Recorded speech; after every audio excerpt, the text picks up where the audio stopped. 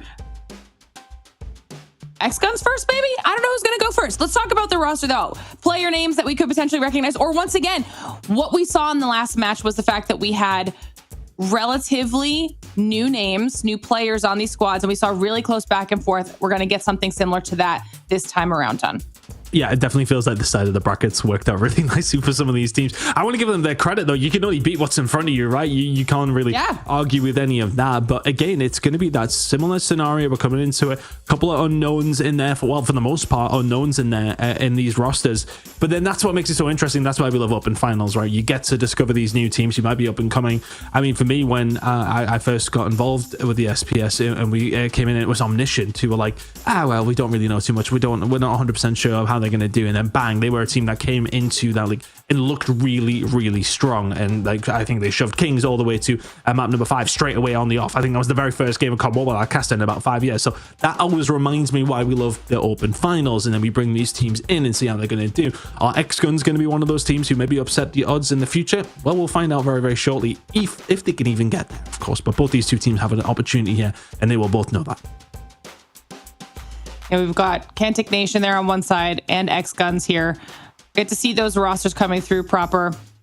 And I mean, I know that everyone's obviously more unknown when it comes to this upper side of the bracket, but it's not lessening how important these matches are and the performance they need to put up, because once they make it through at the end of the day to the challenge season, they're going to need to match the level of the teams that we were talking about at the top of the show, the likes of the Animuses, the Queens, the Exclusives, who are very likely going to be in the challenge season.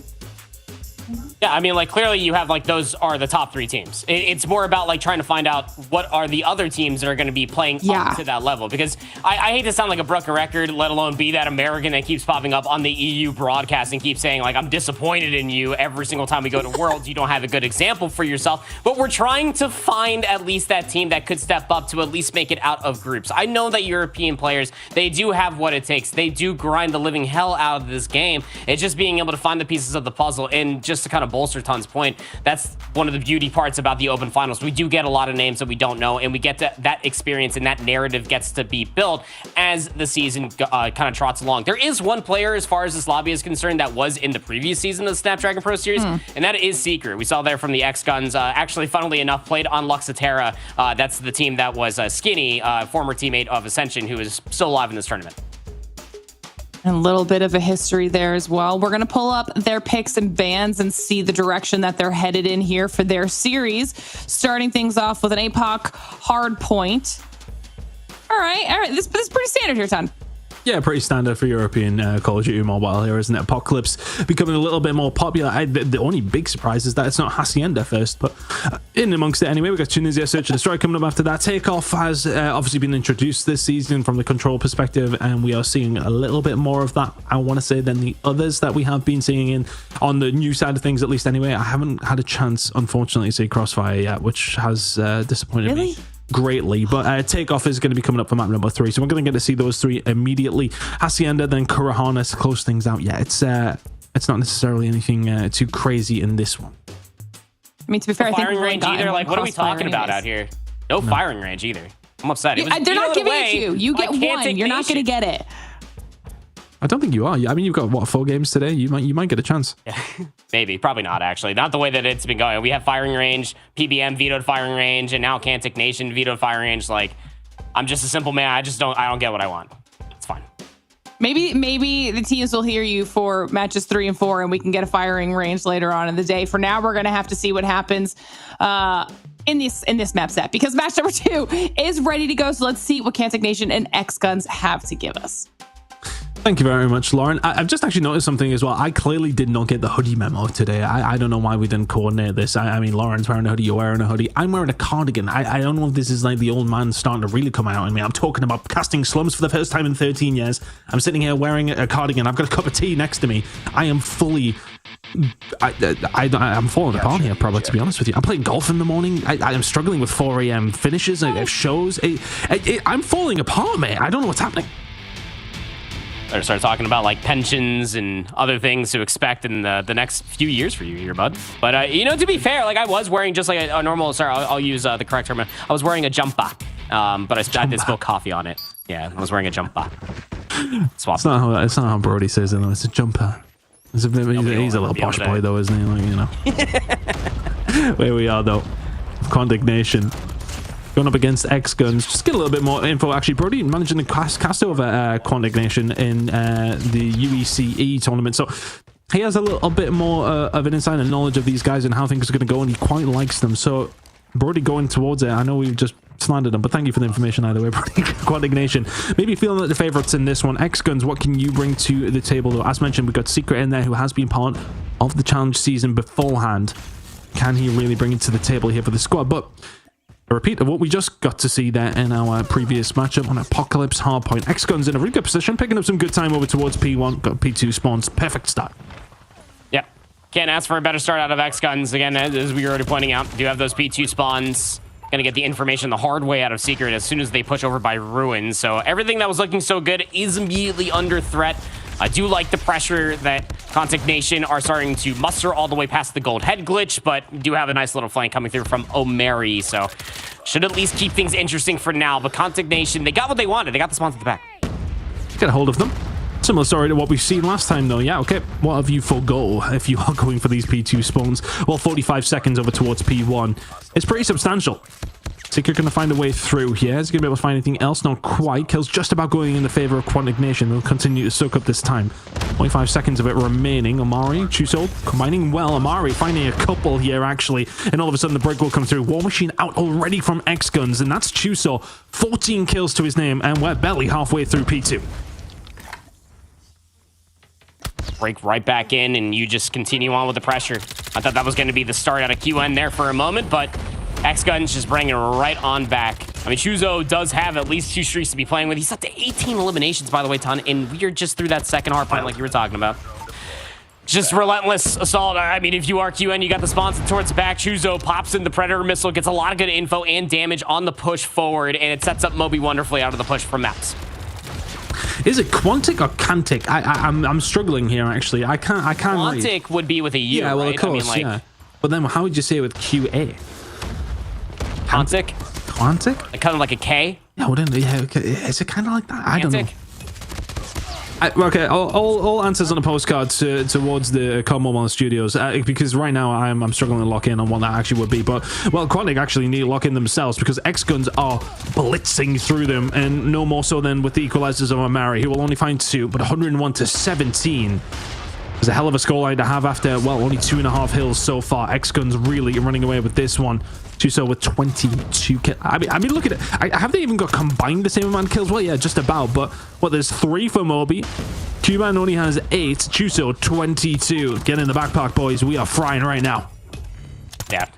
Just absolutely love existing in the AR's world out of Chuzo.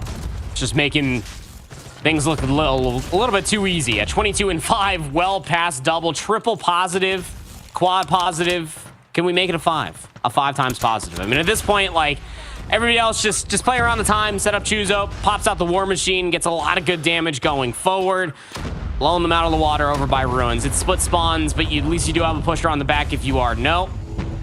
And have to see if they can try to get anything going. They're trying to play for the spawns at the backside of Useless, but it's taking a lot of time, and all of his teammates are dead. I mean, this is an absolute whitewash so far.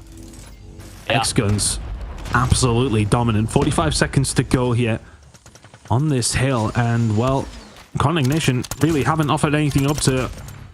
Well, Brody's mentioning them looking pretty decent. X-Guns might just be that little bit better.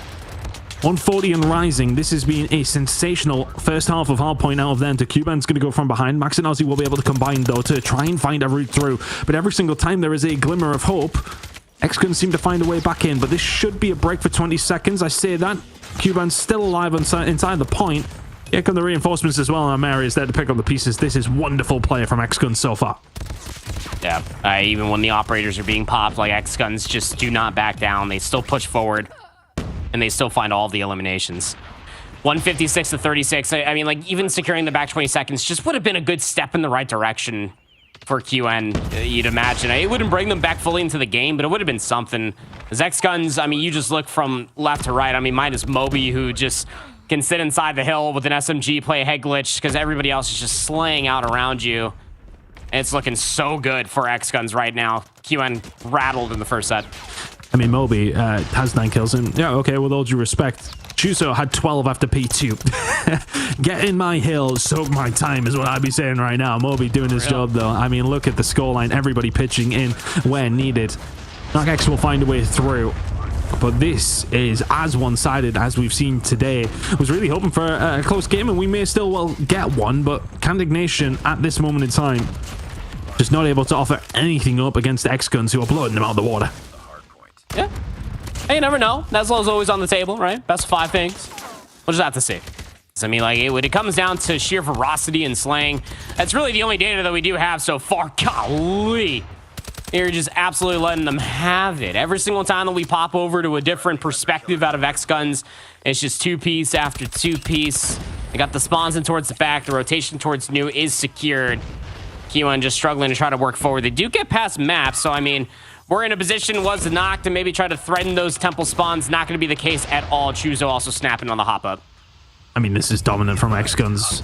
They can win a hero only over towards the second rotation of hills on P2, and already Candic Nation are staring down the barrel of a 0-1 scoreline. The Cuban combining there well with his teammates who are pushing it forward. Noah's the only one who can find something back. Ozzy now, of course, with the War Machine out, doing well, picking them apart with it. So the break is going to come.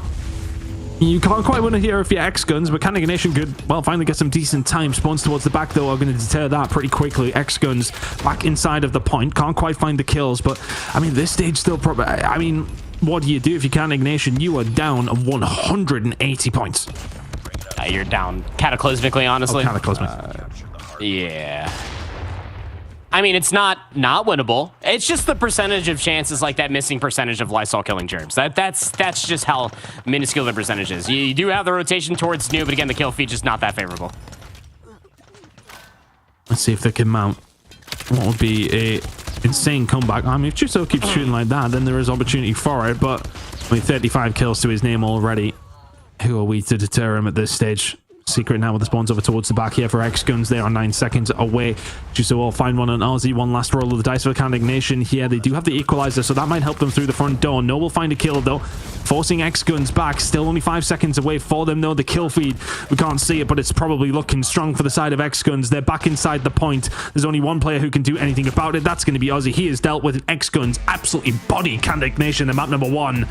That is as dominant as we've seen today. That was more akin to what we were seeing yesterday. Really, really solid win for X-Guns. They take the lead, and deservedly so. Yeah, again, I mean, we're talking almost like disparity on sides of the bracket. I mean, even comparatively to PBM and Ascension, you just felt like that QN just were not going to be able to keep up with the presence that was X-Guns. Just off the rip, I mean, when you got somebody with a Type 19 that somehow just has almost 20 kills by the end of P2 in the first set, and we ended in the second set, we literally just walked away from an apocalypse where it went 4 different P1s. 4 different P1s. So that's how fast this one was right here out of X-Guns. They spawned in. They did not look back. The operator usage was pristine. Shut down on every single time they lost spawns was that much better.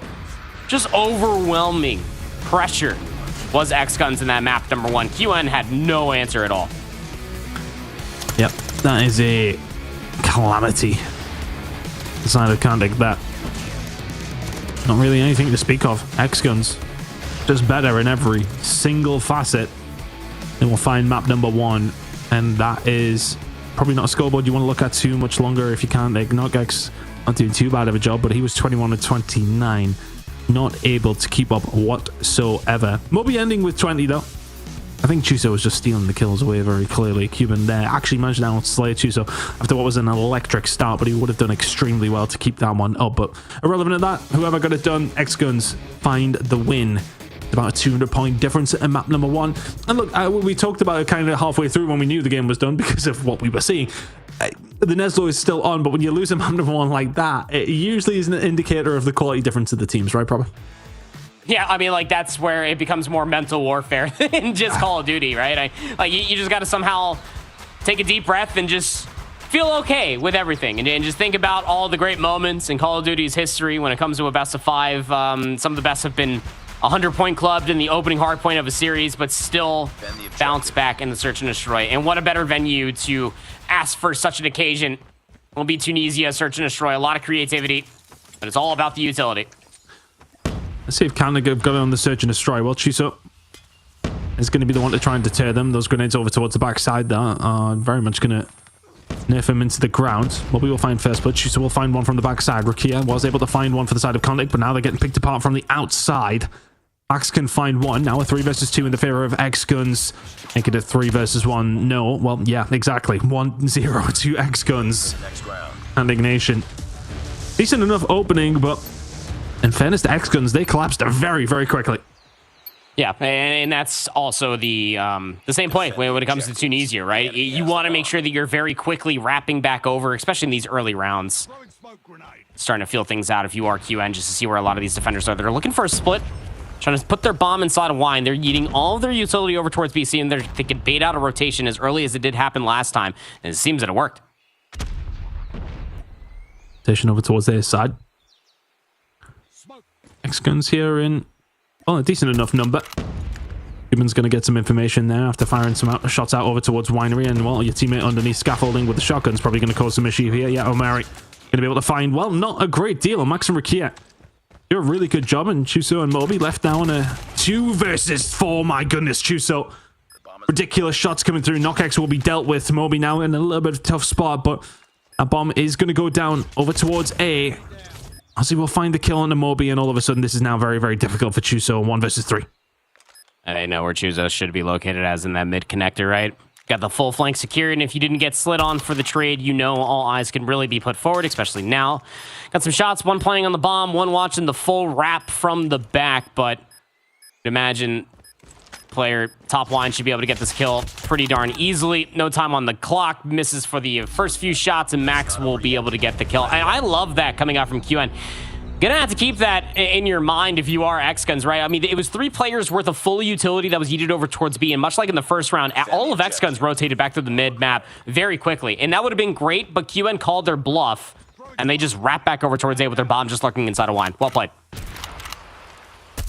Just the opening kills over towards the site as well was solid over. Chuso's got his pick of the bunch, just fishing a barrel at the moment.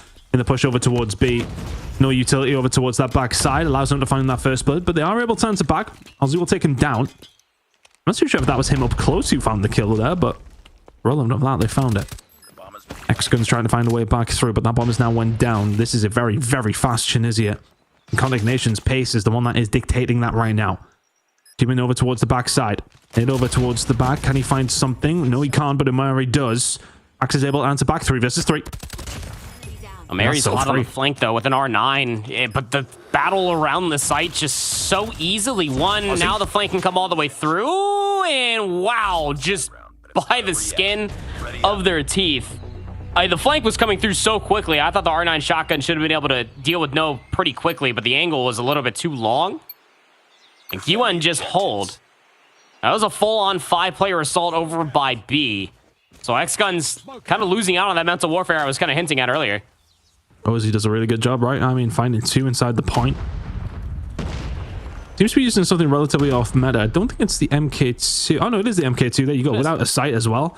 My man. My goodness. There you go. Moby gets taken down. But Chuso will eventually find him. Yeah, I mean, no wonder he was able to find those 2 kills up close and personal, right? No red dot. Quick ADS. Lovely stuff. We got the bomb. It's a certain points in time where it feels like a slug rifle shotgun up close, and you can still get those gunfights won pretty darn easily with a head tap at range.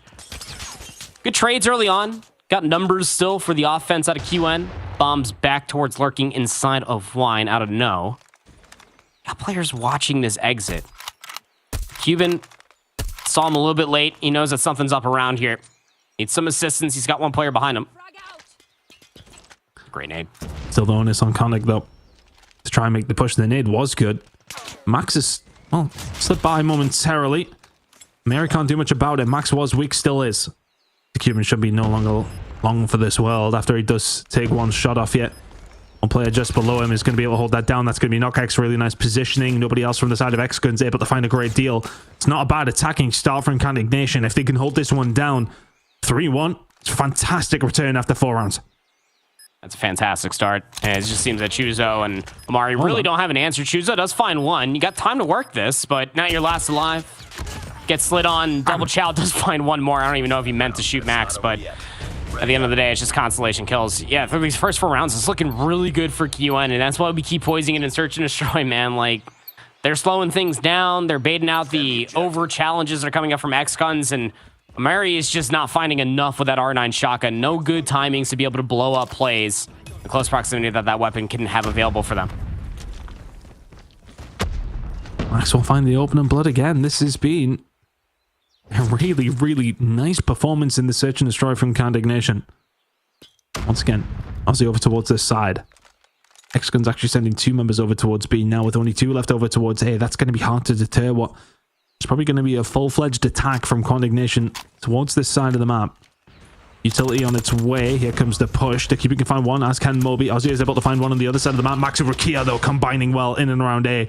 And Amari left on his own with an R9 in this position. Pressure coming in over towards A. This is just not a doable situation. Condignation are running through X-Guns right now. It's been one-sided in both these 2 maps.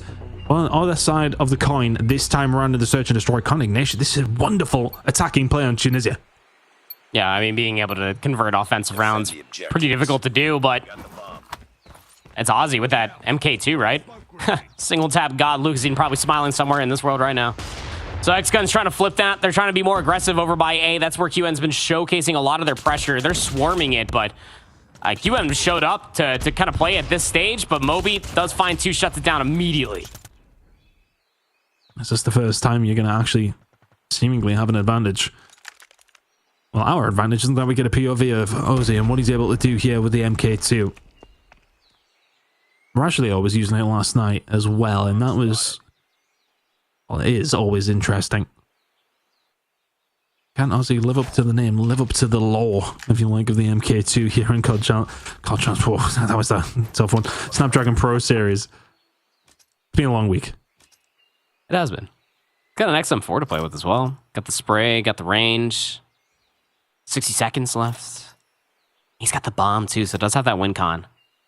But I have to imagine off those 2 shots, Omari and Moby have altered their positions. They're probably going to double chow this R9. Doesn't clear the corner, doesn't matter. USS 9 right there in Moby's hands to be able to find that trade. So, hey, 2-4 looks a lot better than 1-5. I'll tell you that much. That's just easy numbers, baby. You take those all day. Condignation will be extremely happy with that, unless X-Guns have got this enigmatic attack that we just seen coming out from Condignation. I mean, look, we do typically associate Tunisia with being a defensively sided map, but as time has gone on, teams are starting to figure it out. I think that nade from Moby is probably a little wayward. Rakia will find a kill, though, onto Amari, and once again, it's another first blood for Condignation. It's just how fast the rotations are starting to be picked together. That's what makes Tunisia different. And Ozzy with the MK2 just pops up and rips Secret apart. Bomb's still going to get planted here at B. Should be channeled, but they're so worried about where everybody is. Cuban finds one. Now left into 1 versus 3, not going to happen. Condignation running away with this one. Honestly, after map number 1, I thought we'd be in and out of this series. Condignation really showing it. It is not just about the hard point and apocalypse, apparently. I mean, we know that's the case, but it was just a manner of the defeat, right? We've seen this story before. It's just not really adding up off of just the electric pressure that we got from X-Guns in that apocalypse. They're just not piecing together on Tunisia as Max gets aggressive in the middle of the map, catches really good timing for first blood. And now QN, they got numbers for the defense. And I almost guarantee you that Max being able to find that first blood, he should have saw it too as he was running away. He knows that more players are hanging around this area. And look how fast QN are just rotating immediately off of just the immediate point of contact. They do lose one along the way, but I do like what I'm seeing out of them.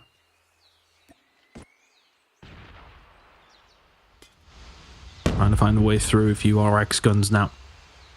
Smoker's going to offer a little cover, but KnockX, yeah, below scaffolding, as you would expect. Mary not able to finish his dinner either, so KnockX will find 2, and this spells a lot of danger. Condignation have now got time to get over, and, well, not finding KnockX that quickly is going to sting Chuso.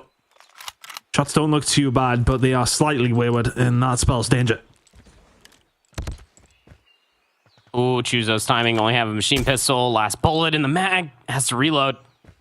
He's expecting to be chased down from behind. Looking to get out of dodge. Reload the gun. 40 seconds remaining. You'd imagine that your biggest problem would be this first long-range gunfight. You see him keep poking and prodding versus Max, and Max is just going to confirm the information. Don't got to do a whole lot of anything. If you are QN, the bomb is dropped on the A-bomb.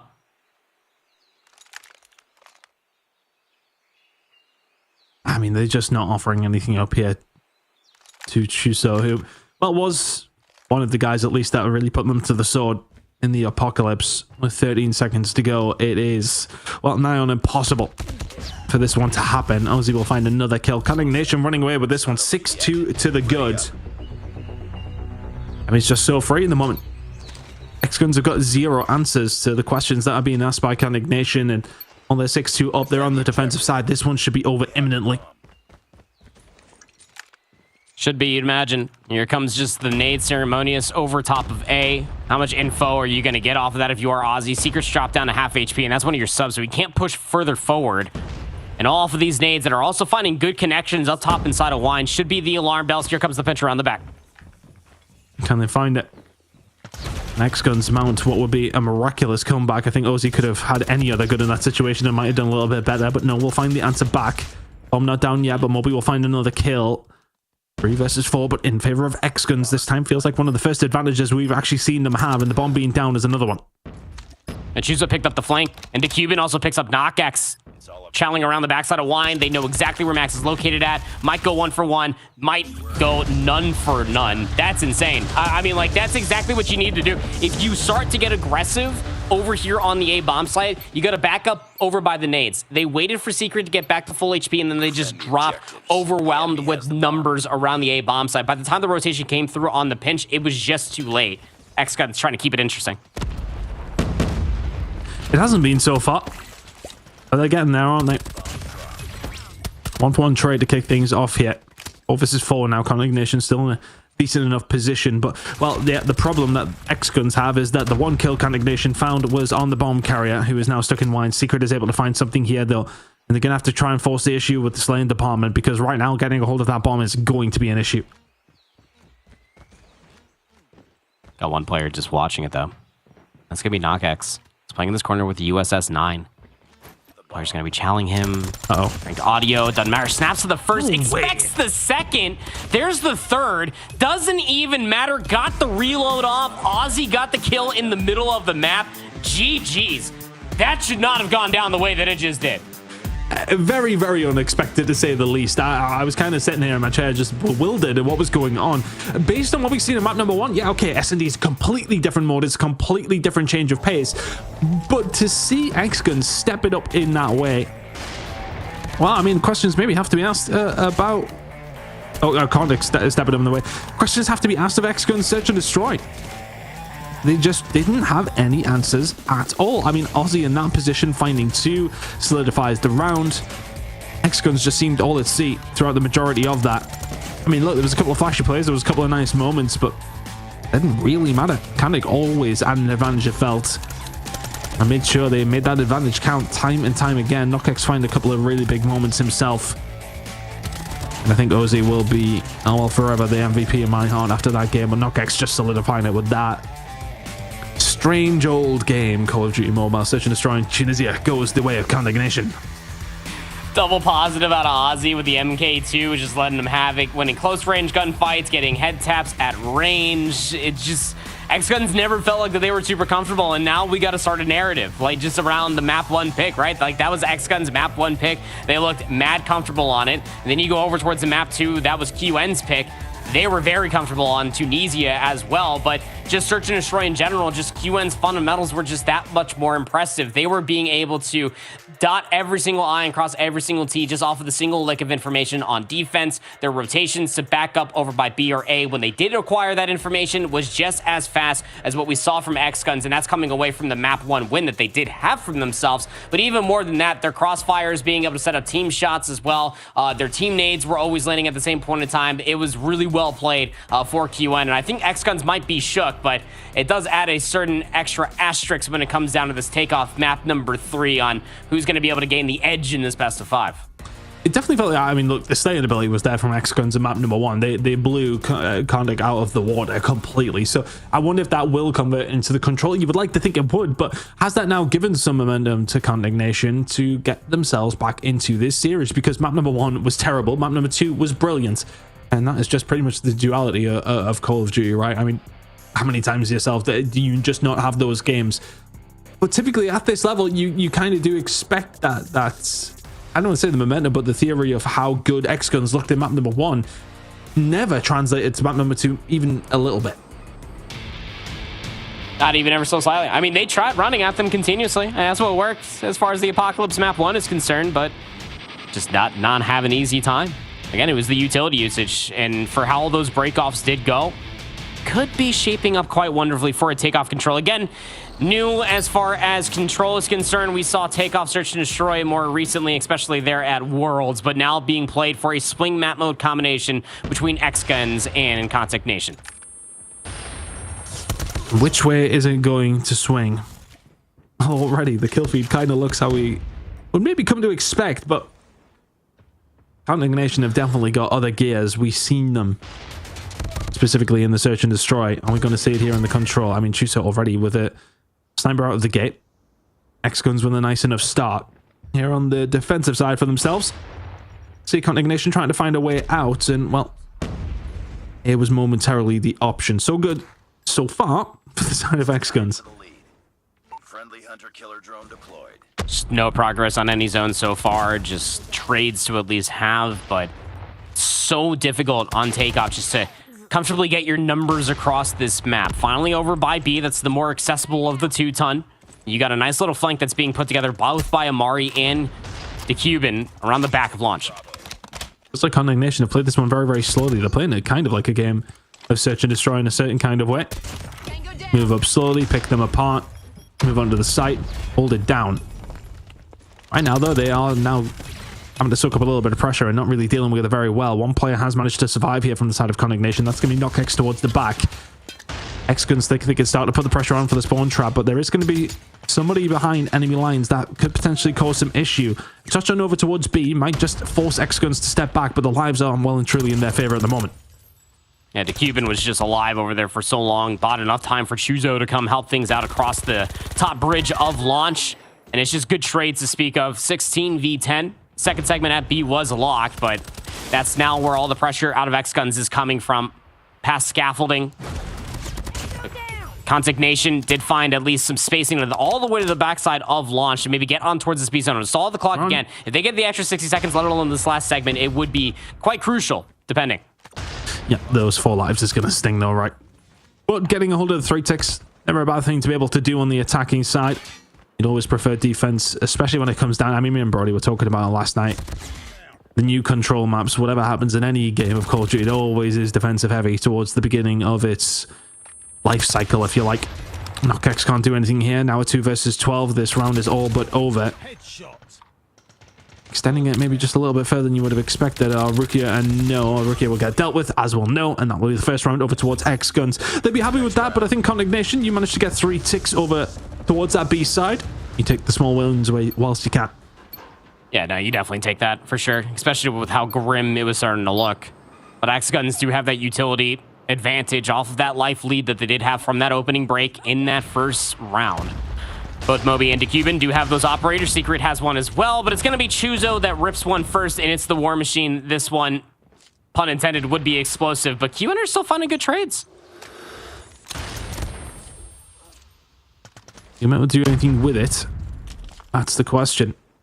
Still, it was very, very difficult to find these attacking rounds. X-Guns, no matter their attacking and slaying prowess aside, it's not the easiest of things to do. And well, we can see kind of investing quite a decent amount here just to make sure that they can't do that. That's going to be the spawn trap potentially set up here if they want to get aggressive. Everybody from X-Guns momentarily dead, and everyone from X-Guns about to be dead again. KnockX calling in Predator missile once more. DeCuban is able to find an answer back. It takes one good break out, but if Kondak Nation can hold this down without any ticks for X-Guns, job done. deal with the players over by Soda Machine, starting to clear all the way through the lounge as well. Starting to look a little bit further forward, out of control, and trying to touch that A zone. X-Guns gonna break out of that spawn trap that was wonderfully orchestrated by Contact Nation. The biggest problem is all the lives that they lost along the way in said spawn trap, right? I mean, the first segment got locked at A, but it just realistically feels like that's the only thing they're gonna get. You can see X-Guns holding back their operators. I think they know this one's done. Back over towards A, though. 12 seconds on the clock. A 3-6 here would be a big win considering how the round has really went. Does that tempt them? Does that flirt with the idea of bringing in an operator, maybe solidify this? Are Contact Nation just going to accept the L as far as that point is? Well, it doesn't look like it. They may be able to push, but I mean, X-Guns are just holding this down, and that for me is a bit of a, I don't want to say it's a disaster for Contact Nation. That would be dramatic, but you've had them in such a good spot, and you've kind of just let them have A for nothing there. Yeah, unnecessary, right? It's just one of those things that could come back to bite them in the rear, just giving up those 3 segments. That's what X-Guns are going to have. So we are tied up, not only for defensive rounds, but mostly for segments again. I mean, if this continues to be postured up the way that it is right now, Ton, and this goes round 5, we'll have to resurface that first defense out of Contact Nation and just be able to decipher how many segments are left at the end of it. But look at the utility usage again. I mean, it started off with X-Guns having the advantage. They go in towards this round again with a slight advantage. It just depends on this opening break-off, what it looks like. Opening trades up top on the bridge will mean that Rukia can still maintain this area with USS-9. Yeah, Ameri bringing out the equalizer in the spawn. That is a dangerous spot to be in, but L only finds a little bit for it. So that's one investment from the side of X-Guns, and a pretty hefty one at that. They are keeping Contact Nation back, though, at this stage. They have 3 operators of their own to potentially use here, and it's about trying to use them at the right time. You could come in off the respawn, sort of say, right, okay, let's get us off the spawn trap with something, maybe like an equalizer, or do you get onto the point, and then do you pop it open and maybe try and get something going? Because they found themselves a couple of kills. They're technically up on lives ever so slightly. Max will find something here, so a potential opening for Contact Nation over towards the B side. War Machine Popeye Chuzo, just trying to keep them at bay.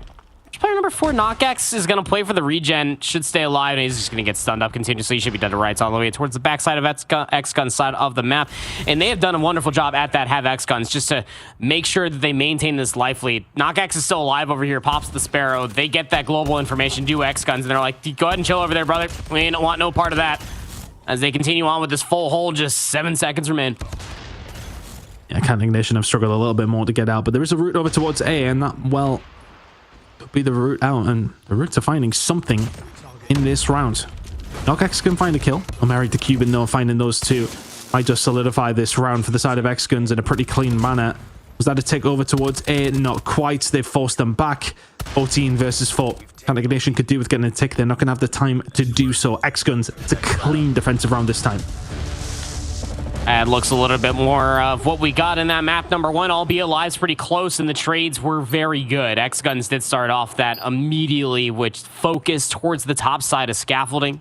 Immediate power position to have for themselves, and they made sure that nobody for Contact Nation got over towards B. Was the one zone that they did lose on their opening defense. Now, for QN, you got the operator advantage here for this defensive round. You'd love to set up something that is similar to what Omari had in the last round here, Ton, of getting a player maybe with an equalizer towards their spawn. They don't get that luxury. The opening breakoff is just trades. Oh, the opening breakoff, though, for X-Guns now. The second time of asking is looking very, very solid. They're bringing out the Sparrow, and yeah, okay, now they fancy it. Oh, they're trying to push forward. Doesn't really find a great deal with it. Chuso, though, starting to get involved in this game. Had a little bit of a slow start, but this is the first time that we're seeing a team on the attacking side really start to get something going. You force back if you're Contact Nation. You start to take something over towards B and A if you're X-Guns. Enemy taking B.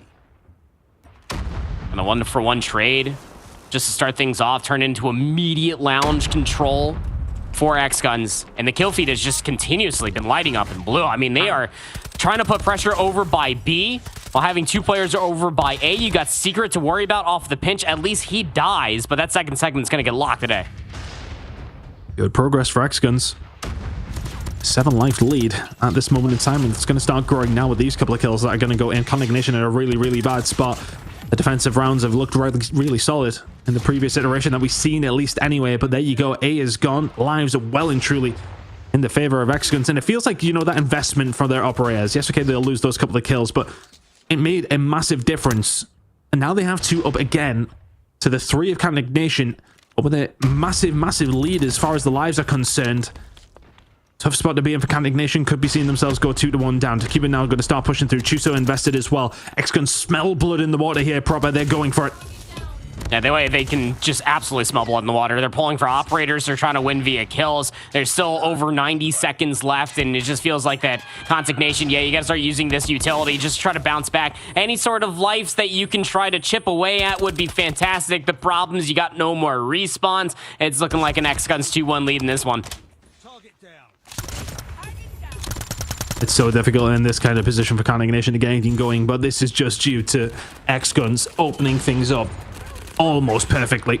First break didn't go their way. The second, third, fourth, fifth, oh my god, did it not go their way. X-Guns will solidify this one. Max, what can you do in a 1 versus 10? Well, you got an equalizer, so is anything possible? Maybe. Not quite. Chuso will find the kill. X-Guns 2-1 to the good now in this series. Looking very, very solid here, proper. They will get the job done. A little bit scary over the first 2 rounds, but eventually started to turn the screw. When those operators became available, when they sensed the opportunity, they took it with both hands. Yeah, I mean, besides like that first round, which was a Consignation opening offense, they just kept it slow down to a snail's pace, almost kind of like how Tunisia felt in a lot of different instances and why Consignation found a lot of success in that map number 2. But then it just felt like X-Gun said, you know what, screw it. Let's just continuously throw pressure over towards top side of scaffolding. These were in the latter 2 rounds of this map number 3, and it worked out so wonderfully for them. I mean, albeit Omari didn't find all of the value in the last defense that X-Guns did play, it was that presence, it was that pressure that meant that they had a insurmountable lead in the map 1. It was an overwhelming amount of pressure that they reminded Consignation about in that last round on the takeoff control. And it sets up X-Guns wonderfully, not only for the 2-1 lead, but for what's left in this best of 5. I mean, especially when you consider map number 1 and the way that it went. You'd be putting your money on one side of the coin here, and it wouldn't be on Consignation. X-Guns in a very decisive spot now, aren't they? I mean, map number 4, I'm trying to remember. Oh, well, of course, I mean, why am I trying to remember? It's obviously Hacienda. Heading into the map number 4, heading into the second hard point. X-Guns will be feeling extremely positive about that. Consignation, though, I mean, look, we've seen, I want to say, glimmers of kind of hope when it has come down to these respawn game modes. Well, outside of map number 1, maybe we've seen them control. We've seen some positivity from the Search and Destroy as well, if they can get it there. But is there anything that you've seen in map number 1 proper that is really going to offer you the fact that we might be going to map number 5? Because for me, this one's done. No, this feels like a 3-1 win for X-Guns. I'd love to be proved otherwise, but I mean, the only grasping at straw, and this is a very, very sawed-off straw, keep in mind, you, is that this is technically Consignation's map pick when it comes down to the hard points, right? When it comes down to the vetoes, this is the process that they find themselves in to find this map number 4. Is it favorable for them, or is it just kind of like a safety net, backwards fall type pick? It's starting to feel more of the latter than anything else here, Ton. But we'll have to see. The last hard point that you played on this stream in that map number 1, you almost lost by a whole 200 points. That's a scary situation to find yourself in because the pressure from X-Guns has been relentless in this series so far. Let's see. Can Consignation offer up a surprise here, or is it going to be X-Guns' pressure, slaying ability that's going to carry them through here in this map number 4 and carry them to the challenge season? The Snapdragon Pro Series in Europe is starting to fill up. The slots, well, there's plenty left, but you'd rather get it as soon as you can. Consignation will get another opportunity if they do lose this, but X-Guns have started in the way we kind of thought they would. Still starting to fall their way. 11 points to their MP2 rotation coming up in 27 seconds. Yep. Gonna just try to maintain those spawns. Feels that Chuzo wants to upset those, though. He's starting to put together a little bit of a push all the way from well, but no spawns have been secured quite yet. So a lot of open time, and so long as P1 remains vacant, the spawns will be a little bit wonky as you got players spawning over by well and over by office currently for Consignation. But I like what I'm seeing. To get numbers over towards Rock. I don't want to lose too many numbers through this upper hallway push, but Chuzo's quick to realize this as well. He might be the tip of the spear on this push. Push starting to come through. X-Guns with a few kills is just going to make this a little bit easier. I say that, though. Max will find 2. Eventually, I'm not going to get rid of him just yet. Max will find a 3rd. So Max holding this down on his own. Close spawns there for the side of Consignation. What a job for Max to hold this down. Maybe it just needs a little bit of momentum. Do they need just that push over the edge to try and help them in this game up against X-Guns? They're holding so far. Really good job, actually. I mean, how on earth they managed to find that? Max was all alone for a long period of time there, probably, and somehow Ignition still have control. You got 4 corners to choose from. It just so happens that Max was in the better one. Up to 9 in a row. Has an operator ready for this rotation. As soon as P3 pops, that's what we're going to see. The majority of these operators being used, but yeah, Max has been playing wonderfully. He also has that equalizer, which is quite potent on P3. X-Guns have the well spawn still. And Ozzy spawns in the middle of the map. So he's going to get a 1v1 over by Gardens to set up the rotation. Good kill. Contact Nation technically are spawning closer. And although X-Guns, they do get a late break for the old time, they are lacking on this rotation towards P3. It's a big kill. Looking over towards the operators that are available. I think Moby actually might have just called his in and dies immediately. I did look over there and it seemed as if 3 were available, but there you go. War Machine is now out as well from Chuso. He's going to be able to find a great deal with it. There's one at least. Still going with it. Hasn't been able to find it. Rukia is there for the trades as well onto Moby. Ozzy still going though for the side of Kondak. He's able to find more than just a little bit here. Finds 2. Pressure starting to come in. Candignation. I mean, this is so much better than what we see in the Apocalypse. Maybe Apocalypse is just not their map. Amari, though, with the equalizers out, what can he do with them? You'd imagine quite a bit. There's 1, there's 2. Number 3 on the plate. Just about finishes his dinner with it. Now is he going to push forward to try and find the 4? Some good time on the board now for X-Guns. And they can just about take the lead here if they fold the final 20. Now Amari with the equalizer. Looking at full streaks here, does have a Predator missile, but the break is a good one for X-Guns. Here comes that Predator missile on the rotation over towards the Rock Hill. Ends up seeing that there's 2 players over there. Might have gotten the information that they're still spawning over by Lambo, but look at the pressure that's surmounting in the upper halls out of X-Guns. This is the same ferocity that we saw from map number 1, but Rukia able to at least find 3 full-on trades by themselves. A nice timing comes through, and well, now Contact Nation maintain the P2 spawns, and they're in towards the time here on P4. So much better from Contact Nation. Just begs the question, what the hell were they doing on the Apocalypse? Gravity Vortex gun is out. It will find a little bit of value, but Cuban starting to step it up a little bit more now. Max, though, calling it in. Doesn't find a great deal. Chusa will find plenty, though. Secret as well alongside of him here with the Purifier. And that's a nice break to find. Plenty of time. And a decent amount of ammunition left here on the Flamethrower. So that should be a hold for now. Tries to get aggressive, though. And Koenig are finding kills when you wouldn't have expected it. They may well have themselves a lead, or at least the tie game heading into the second rotation yet. P4 almost feels very similar to P2, especially for Contact Nation. I mean, pick a corner, any corner, just watch that point of ingress, and once you get the information where the flood's coming from, just all point in that area.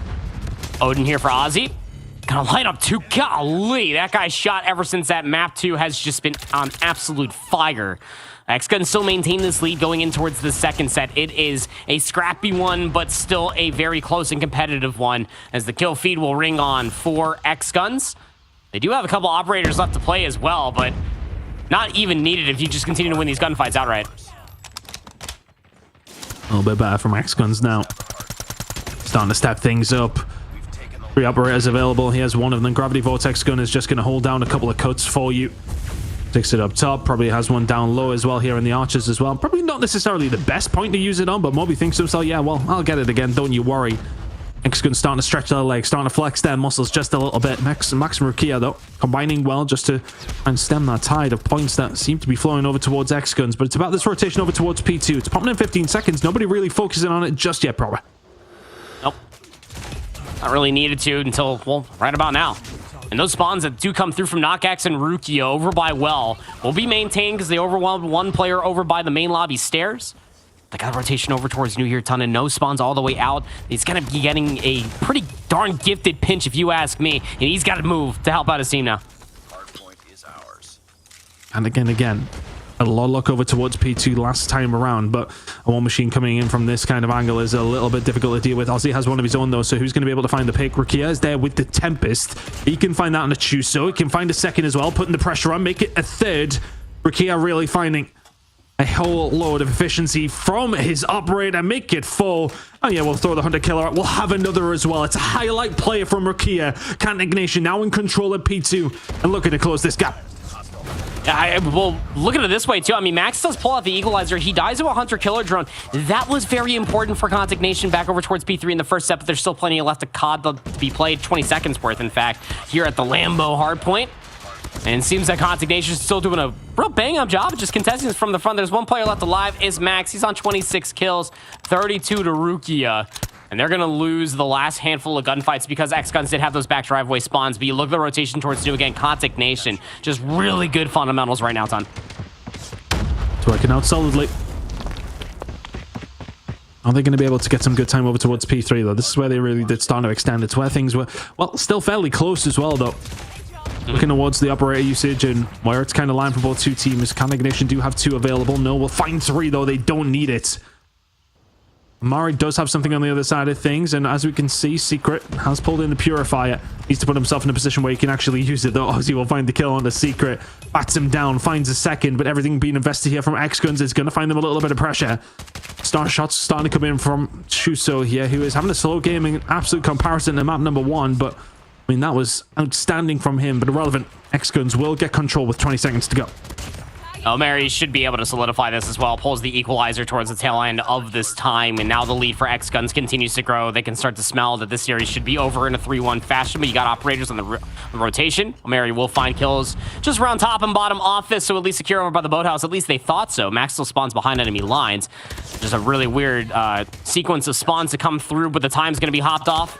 Here comes the Rock Hill. Contact Nation did look really good on this in the first set of hills, but X-Guns, just the relentless pressure again works out so well for them until No works in with the Gravity Vortex gun, shuts down these narrow choke points, and Contact Nation are back in. Feels like Contact Nation, for all that they are finding themselves behind, are getting decent value from their operators, and it's keeping them in the game, especially if Rukia has managed to pull out the Tempest once again. Only finds 2 with it this time around, with 35 kills to his name. He really is having a stormer. Can't continue to hold it down. Chuso may well be using the War Machine to try and break this open, but he's currently on his own. But is he going to be able to do it all on his own? He isn't able to find more than 3. More people will be there to pick up the pieces. NockX, what can you do? Finds 1, doesn't find the second, but it's highly contested. Contact Nation here to fight over this 20 seconds. X-Guns continue to try and find the kills. They are finding the lion's share of them with 15 seconds to go, and that might just give them a bit of an extension of that lead. Still sitting at a comfortable one here for X-Guns. They are in the lead, but one good hold for Contact Nation puts them back into the game. It does, but it's about finding that hold, right? I mean, in some of the hills that they looked best on the first set of hard points, just were not necessarily the same throughout the second. I mean, you pulled out the equalizer too early for Max there on P2. You didn't have it for P3. It's Omari that steps up to make sure that X-Guns walk away with the majority of time. And you dumpster all of the operators towards at least like the middle 30 seconds of P2, but X-Guns just with the raw gunny have been getting the job done, and now they have a 50-point lead. Upper hallway control could be better for X-Guns, but they're still existing on the time until Contact Nation utilize that upper hallway control, and they completely swarm all of X-Guns. The problem is that Contact Nation gotta be feeling the pressure just to try to fight for the time, and it's P1. You're jumping right into the blender. X-Guns just keeping them off it. That works. Time on it works even more. Yeah, Max is being forced to pop the equalizer here to try and get something going here for the side of Contact Nation. Is he going to find a great deal with it? The answer is absolutely not. Secret from up top will find 2 though. Next Guns, it just feels like inevitability now at this stage in map number 4. But Contact Nation, as mentioned, they are one decent hold away from getting this game into the realms of possibility for them. P2, could that be the time to do it? They've had a decent enough time of things over towards the McLaren hard point. They need to do it again. Ozzy will find 2 on the entry. They need to lock this down. They need to find some good time. Got the back driveway spawns if you are Contact Nation. Problem is you got one player playing cross, it's Moby, and now backed up by Omari. So have well spawns, but numbers over by the time are just not good. Rukia is on the flank, does have the Tempest. It's been really good with it all game long, but it's Secret with the Purifier in the time. This is a dangerous place to be. This Purifier is out. And they can still win it here, X-Guns. The pressure is on Contact, though. You have to kind of go into panic mode a little bit. You're pushing from water side. You need to find kills towards the car park and push up ramp very, very quickly, because this time is whittling towards X-Guns. A dangerous position now for the side of Contact. You need to hold it down, and you have an operator being pulled in from the side of Omari. Isn't able to find anything, though, so can they find a route through? But the problem for them, X-Guns are only 11 seconds away. Got to rotate towards new, but it's going to be just within a second of itself to call game. X-Guns did use all of their operators. Contact Nation do have a handful of their own, but do they have the mental to read that one player is full flanked around the back and is watching that cross? Contact Nation. Hate to use the cliche, but they got to play perfect from here on out, Don. Gravity Vortex going down the well side.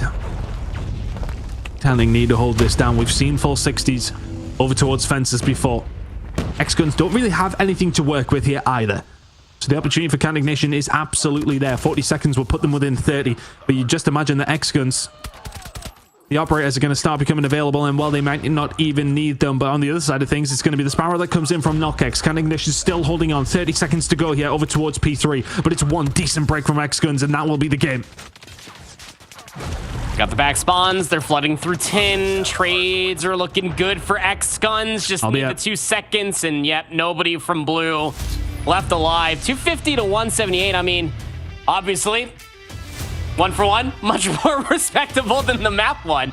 But I guess at this point forward, I mean, shout out QN for at least fighting, but X-Guns in that pressure were just insurmountable. Realistically, I mean, the map one was at least a taste of it. They bounced back from the map number 2. And then realistically, all throughout that second set here on the Hacienda map number 4 ton, it was just real clean, cool, calm, collective Call of Duty that is being played by X-Guns. It really felt like they knew exactly where everybody from Contact Nation were.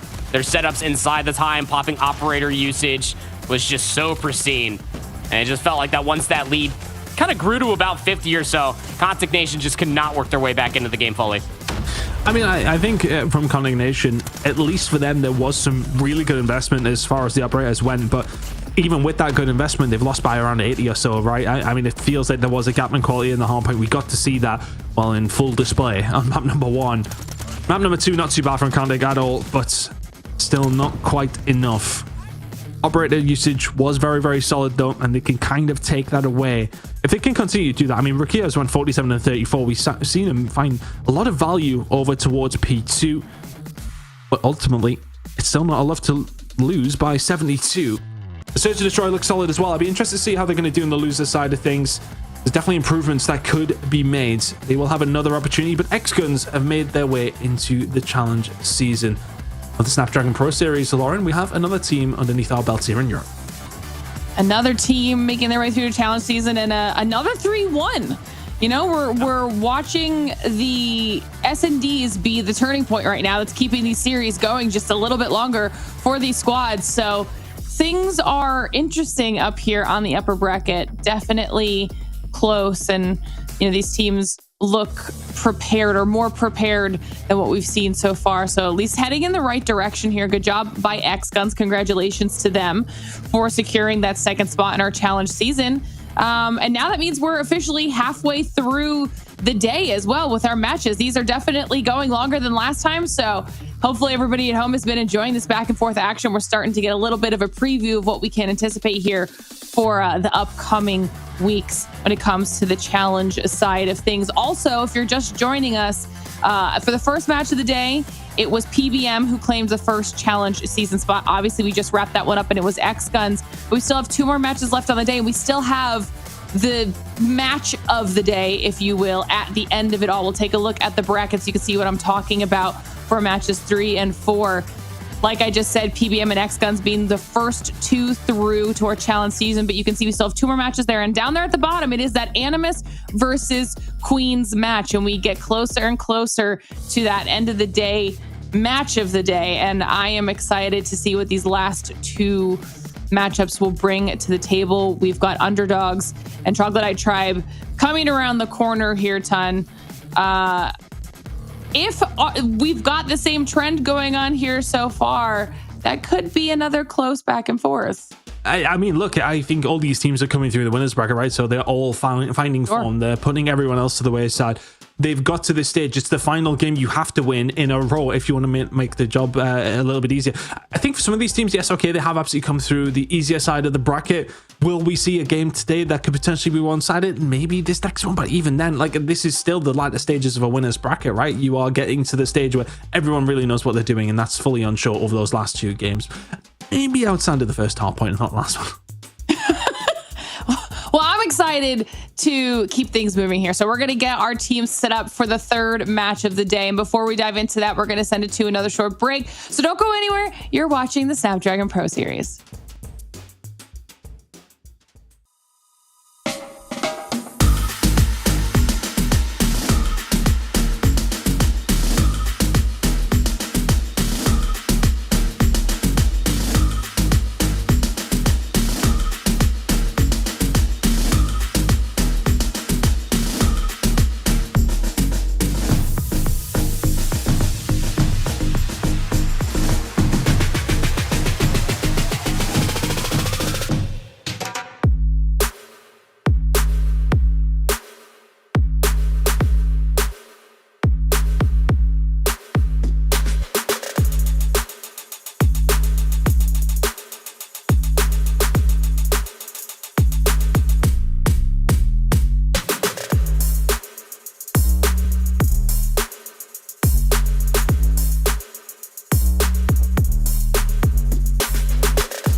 The Snapdragon Pro Series is brought to you by Snapdragon Elite Gaming and DHL. All right, everybody, welcome back to the Snapdragon Pro Series. Halfway through the day means we got to rotate our casters out. Proper, you're stuck with us here all day, but we've brought Infinity in for matches 3 and 4. Brody, I know that you've been watching here in the wings, so give me your thoughts so far on matches 1 and 2. I messaged Tun before match 2 and was like, I think Kantic are going to win this matchup. And it turns out I actually know nothing about Call of Duty Mobile. All my knowledge is completely out the window. It's been a really good day so far, I will say that much. Like, comparatively to day one, where things were basically like 3-0s across the board, more or less, today has actually been competitive.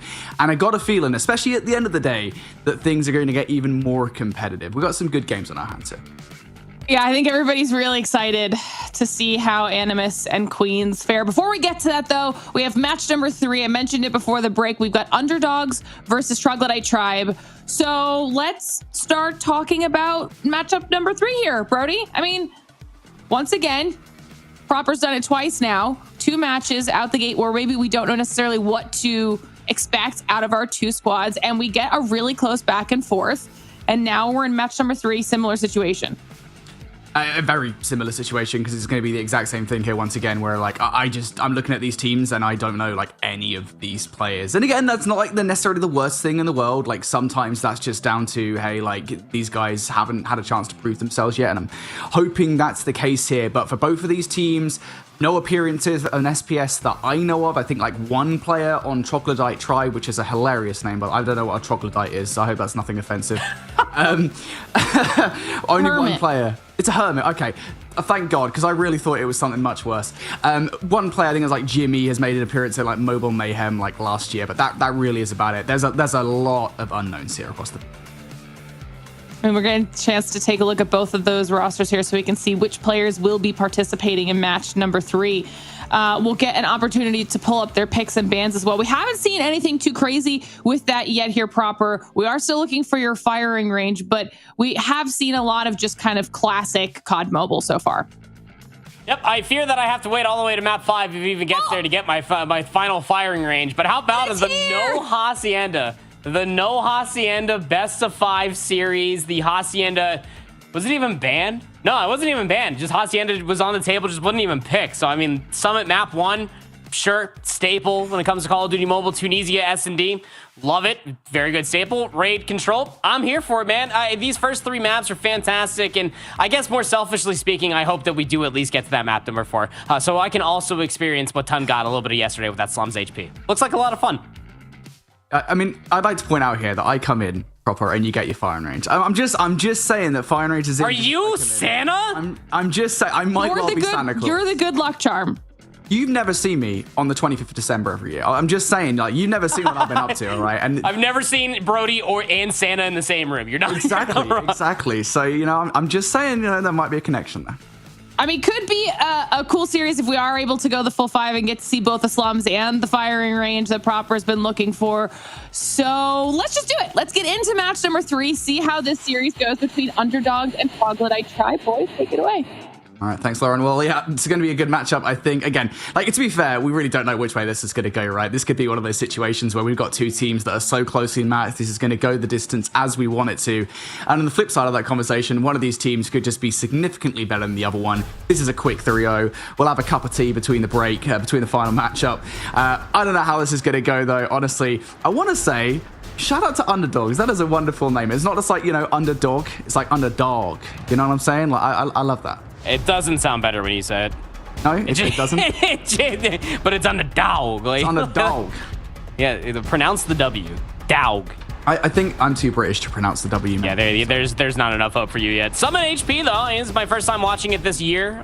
We have been seeing quite a bit of this since Call of Duty Mobile's 10-year, especially for Hardpoint, even back when it was to 150 and not 250. But I digress. This is a map mode combination that is a fickle beast, mostly controlled around P3 and P4. You can get those back spawns, especially around P3 once those operators come online for things like purifiers and equalizers to find a lot of value.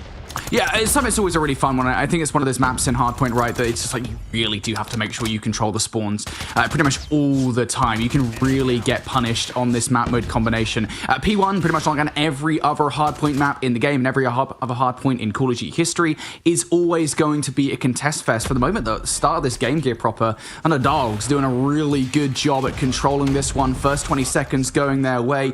Clutch coming through from Troglodyte Tribe as they manage to make their way through now. But as we said, how long are they going to survive for? Because there's still players from Underdogs hanging about this hardpoint.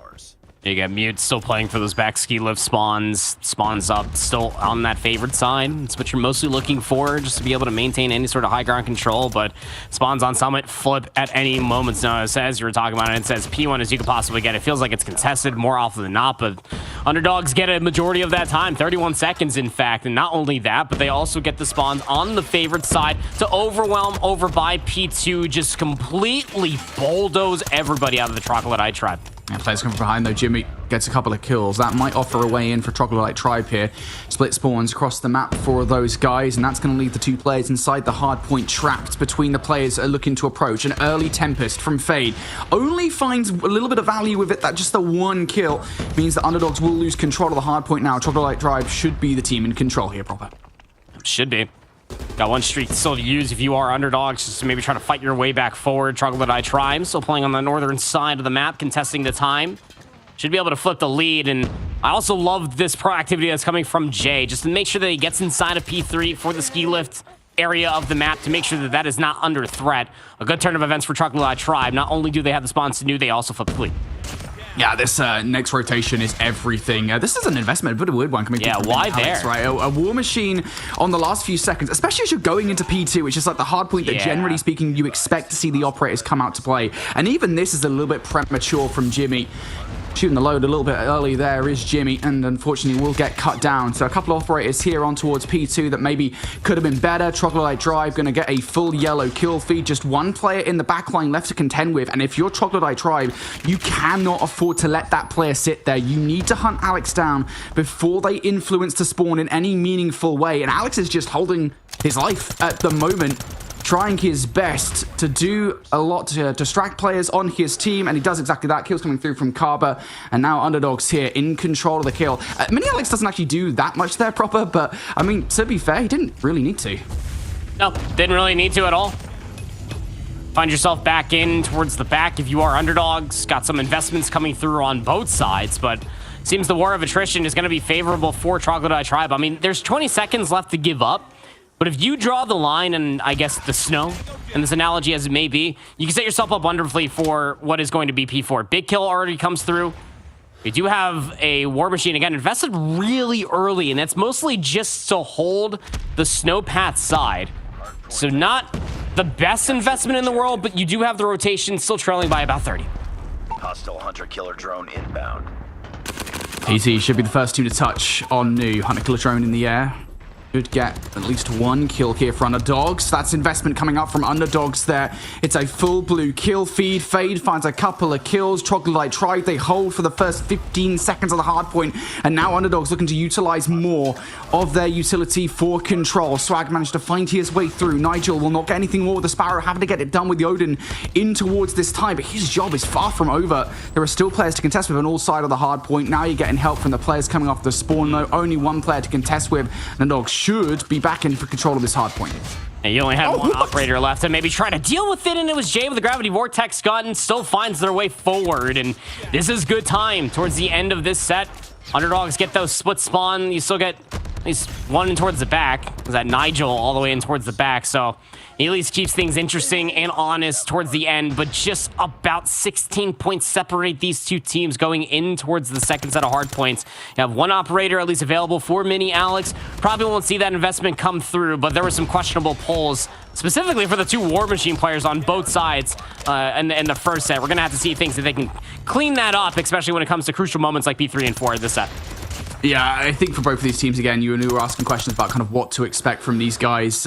Again, there's a lot of inconsistency, I would say, I think, in this early game from both of the rosters. And as you said, if they can kind of clean things up, one team can get themselves figured out, they'll take a commanding lead. Right now, it is just underdogs by about 20 points or so as we go towards P1 on the second set. Troglodyte Tribe trying to kind of hold fire. Yao will come through for a couple of kills, though, and now TT in control still. Once again, another War Machine investment from Mini Alex towards P1. It's going to get a couple of kills here. That should be enough to buy some space and time for the players on the rest of his team that have managed to get through. That's a third kill from Mini Alex. Look, it's a War Machine that, generally speaking, you do hold for P2. Chooses to invest it here at P1, and it does earn a little bit of time. But now you are weakened because you've lost 3 players towards that roto for P2. Yeah, I mean, for about 7 seconds worth of time, it was a really good call for Mini Alex, but you still don't have the spawns over towards New, and you still aren't possessing of the time. So was the War Machine useful, or was it going to be better off used just to try to find your way in towards P2 on the unfavored side? We'll have to see if Underdogs can still try to play in towards this trade game. And it seems that Troglodyte Tribe have been ever so coming out on top of. And it's going to continue on here. So with ample time left to fight over, Troglodyte Tribe setting themselves up wonderfully for at least another lead flip. That's 3 kills coming through from Yao. Troglodyte Tribe just cannot get anywhere close to the hard point right now, owing to that gravity vortex gun.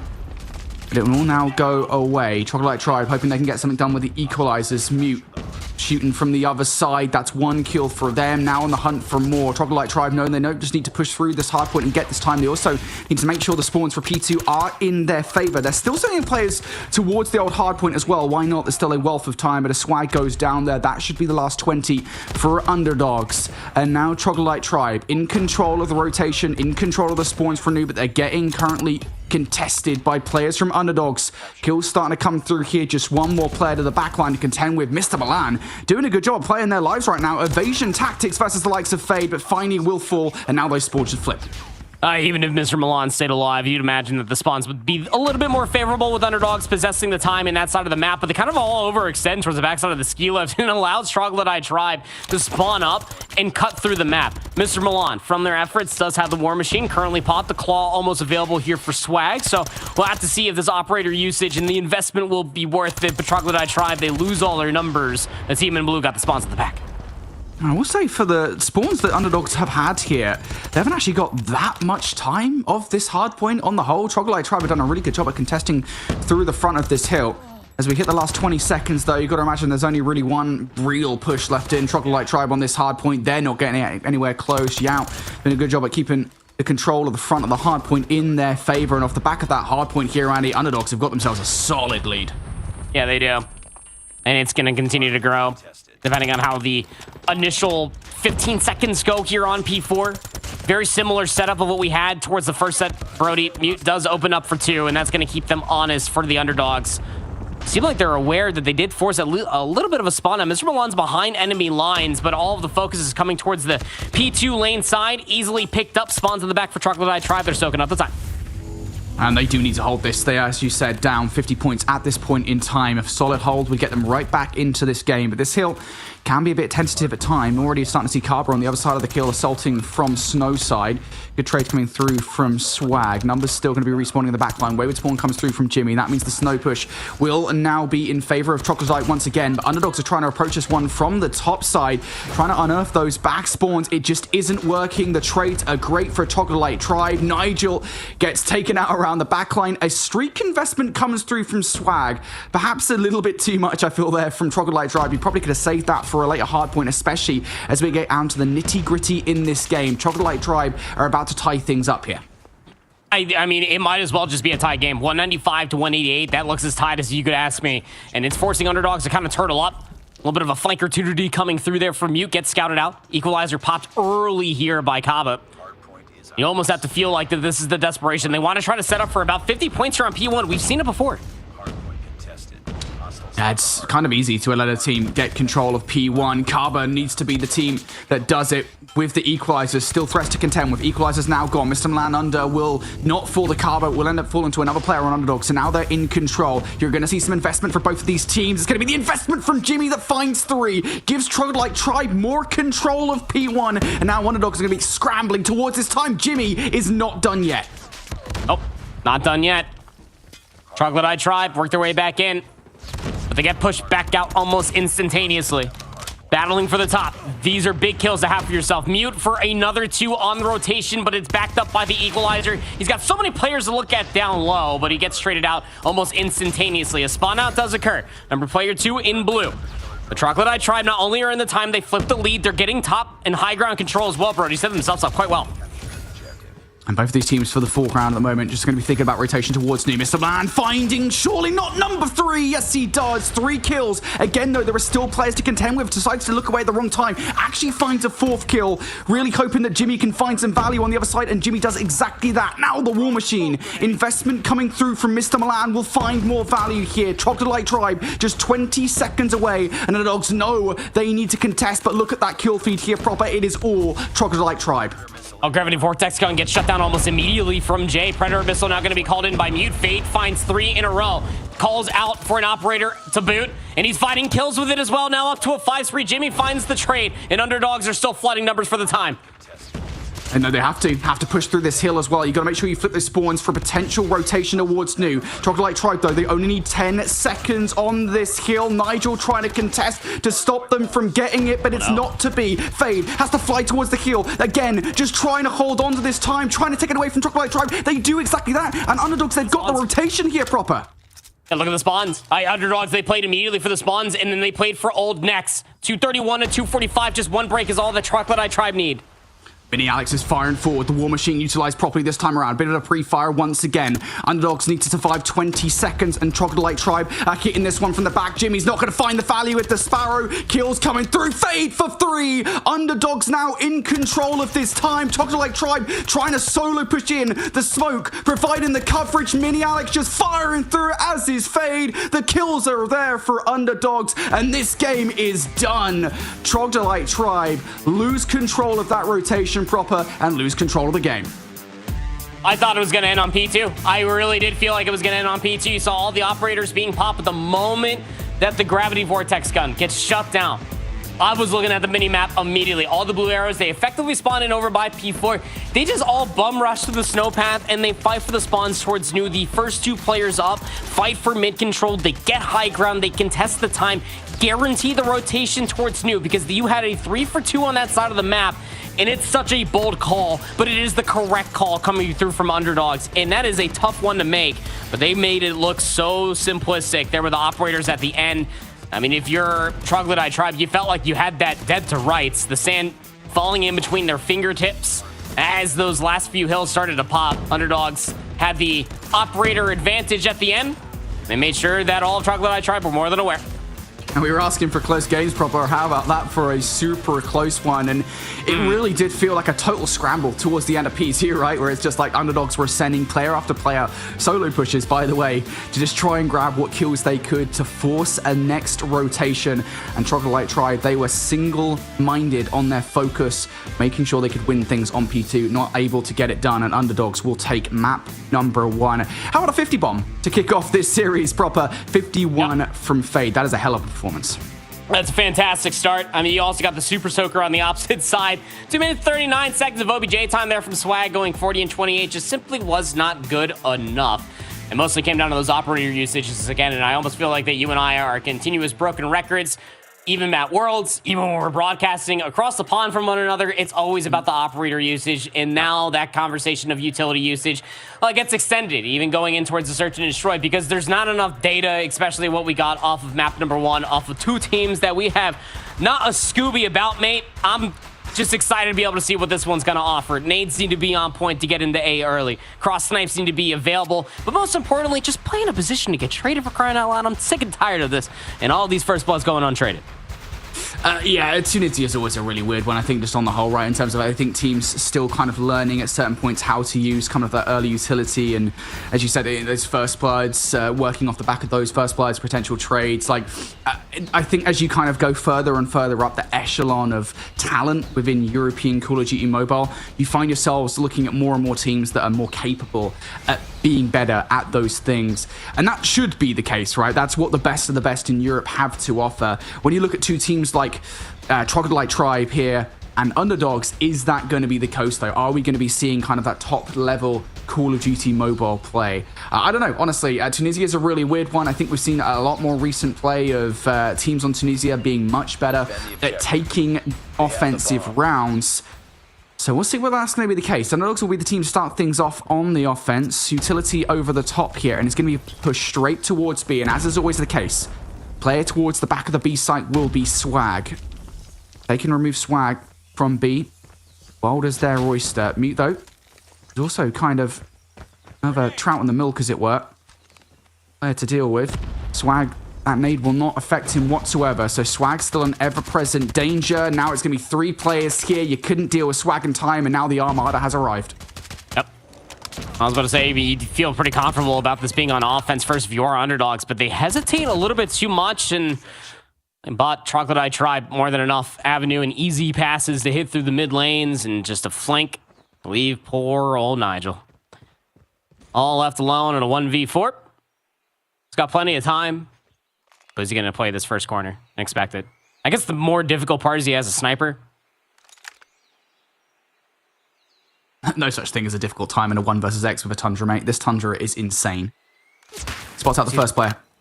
Doesn't actually get the kill. Okay, never mind. I didn't say anything. I never said anything about the Tundra. It's not a good weapon, not when it's the hands of Nigel, apparently.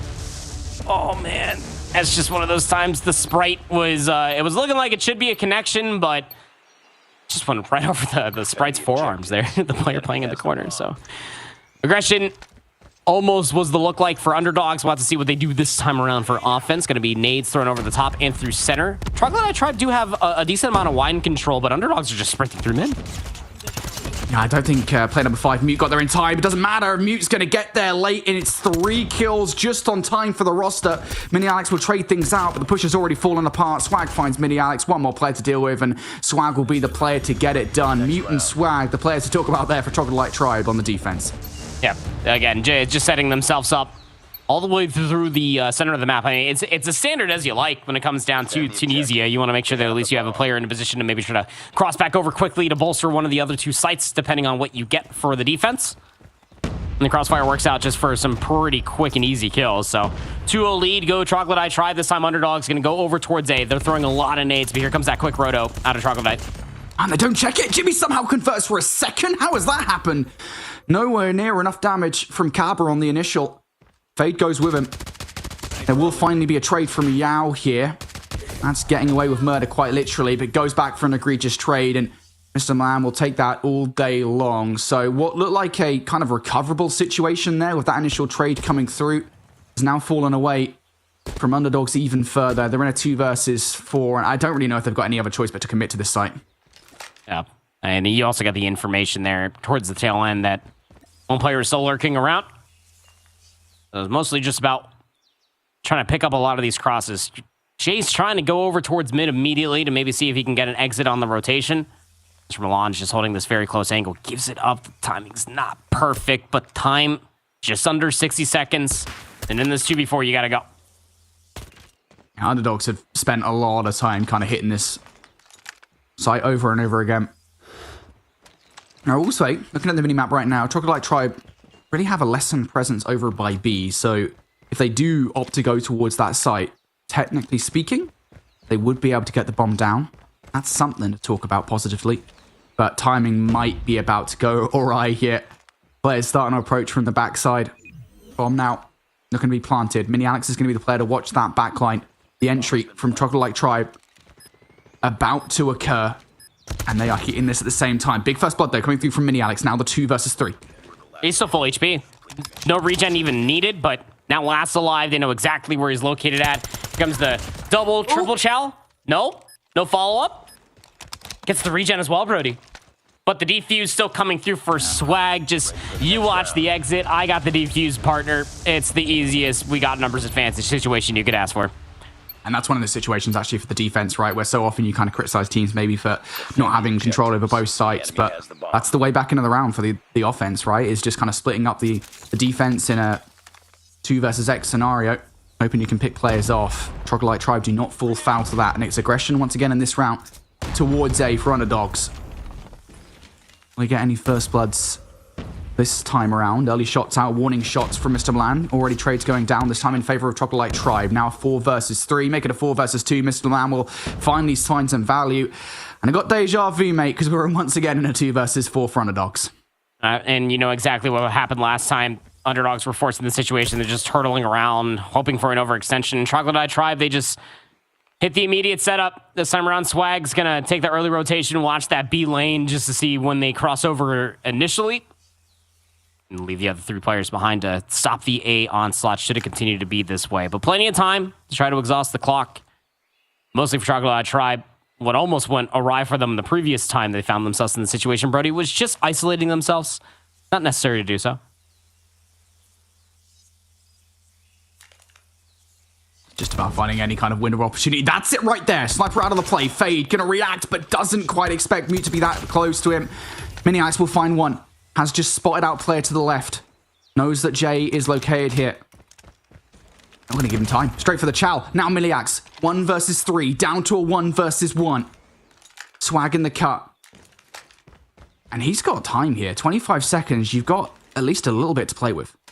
The Swag is just playing for the timing there with the sniper. He keeps on jump challenge checking it, but he wants to play for the retake and try to get the exit, but he gets the timing looking at the bomb. Mini Alex was hoping for maybe a rush to come through the back. Not meant to be. I mean, that is as heroic as you could possibly imagine.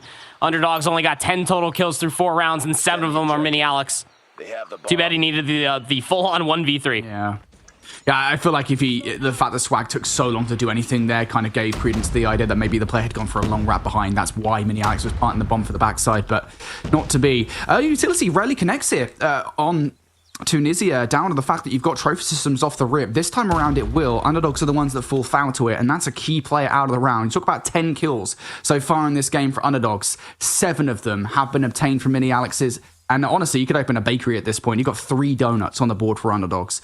Not looking good, Brev. Nope, not good at all. Playing the exit from Wine. I mean, Capo just really wanted to try to chow for some information, and that one, even down low of barrels, wasn't even better. So Jimmy finds Nigel. Numbers dwindling that much further. Jay gets a read on at least one more of Yao up top, and it's just so wonderfully executed out of Troglodyte Tribe. Just slowly suppressing them. This A push just has not worked out at all. And honestly, I mean, this is the big part for me, right, Proper, is this is like, why are they keep on doing it? Like, why do they keep doing this? Like, what's the Far Cry 3 cry or whatever it is? Like, don't keep on Show me the definition of insanity. That's the one. Thank you, man. I mean, just 1 round away from your defensive or from your offensive attacks being over, and you now finally hit B. Maybe that first round was rather discouraging for them.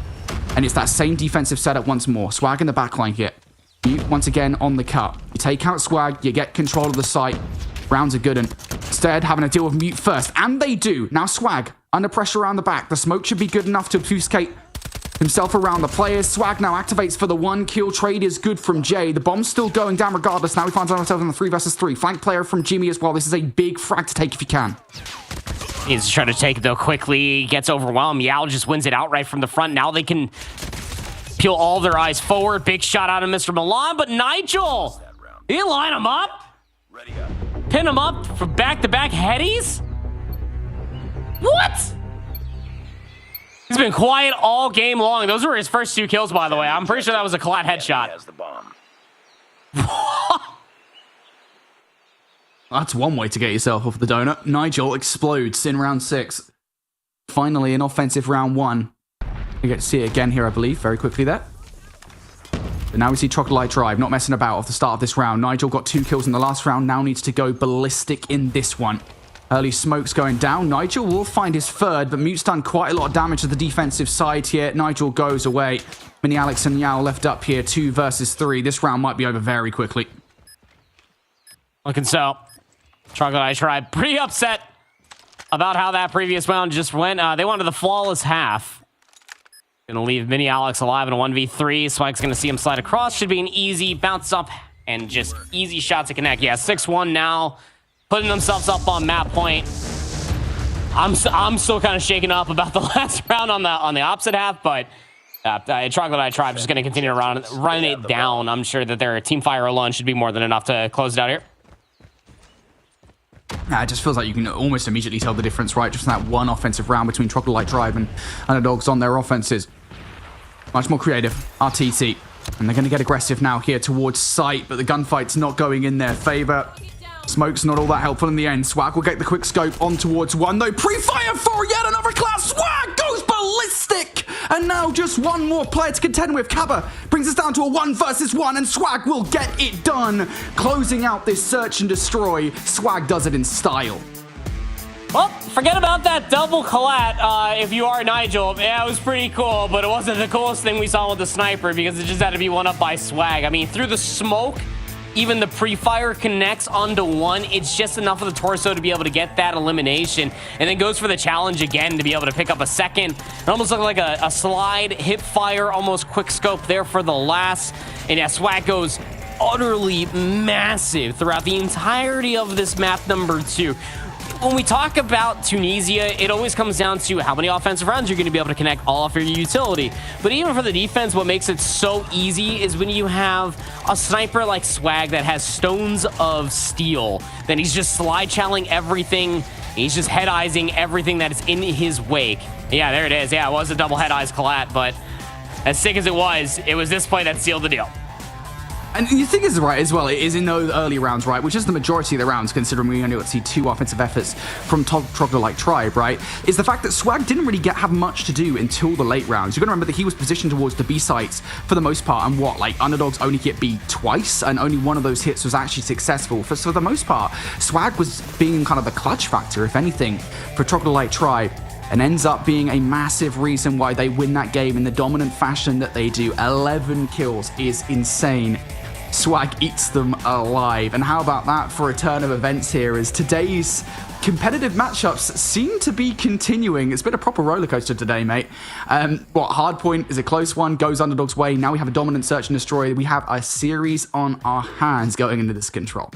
Yeah, sure do. I mean, and that means the raid control is ever more important, right? I mean, if you go and you're down 0-2 for Troglodyte, you're probably thinking about, okay, who are we playing tomorrow? But now at this point, it's a big swing map mode combination. And to be quite frank, this probably should be a 2-0 lead for Troglodyte, just how much they scammed towards the tail end of that Summit HP. But you still find yourself guaranteed to go on map 4, even barring what happens here. It just depends on what side of the fence that Underdogs are going to be sitting on.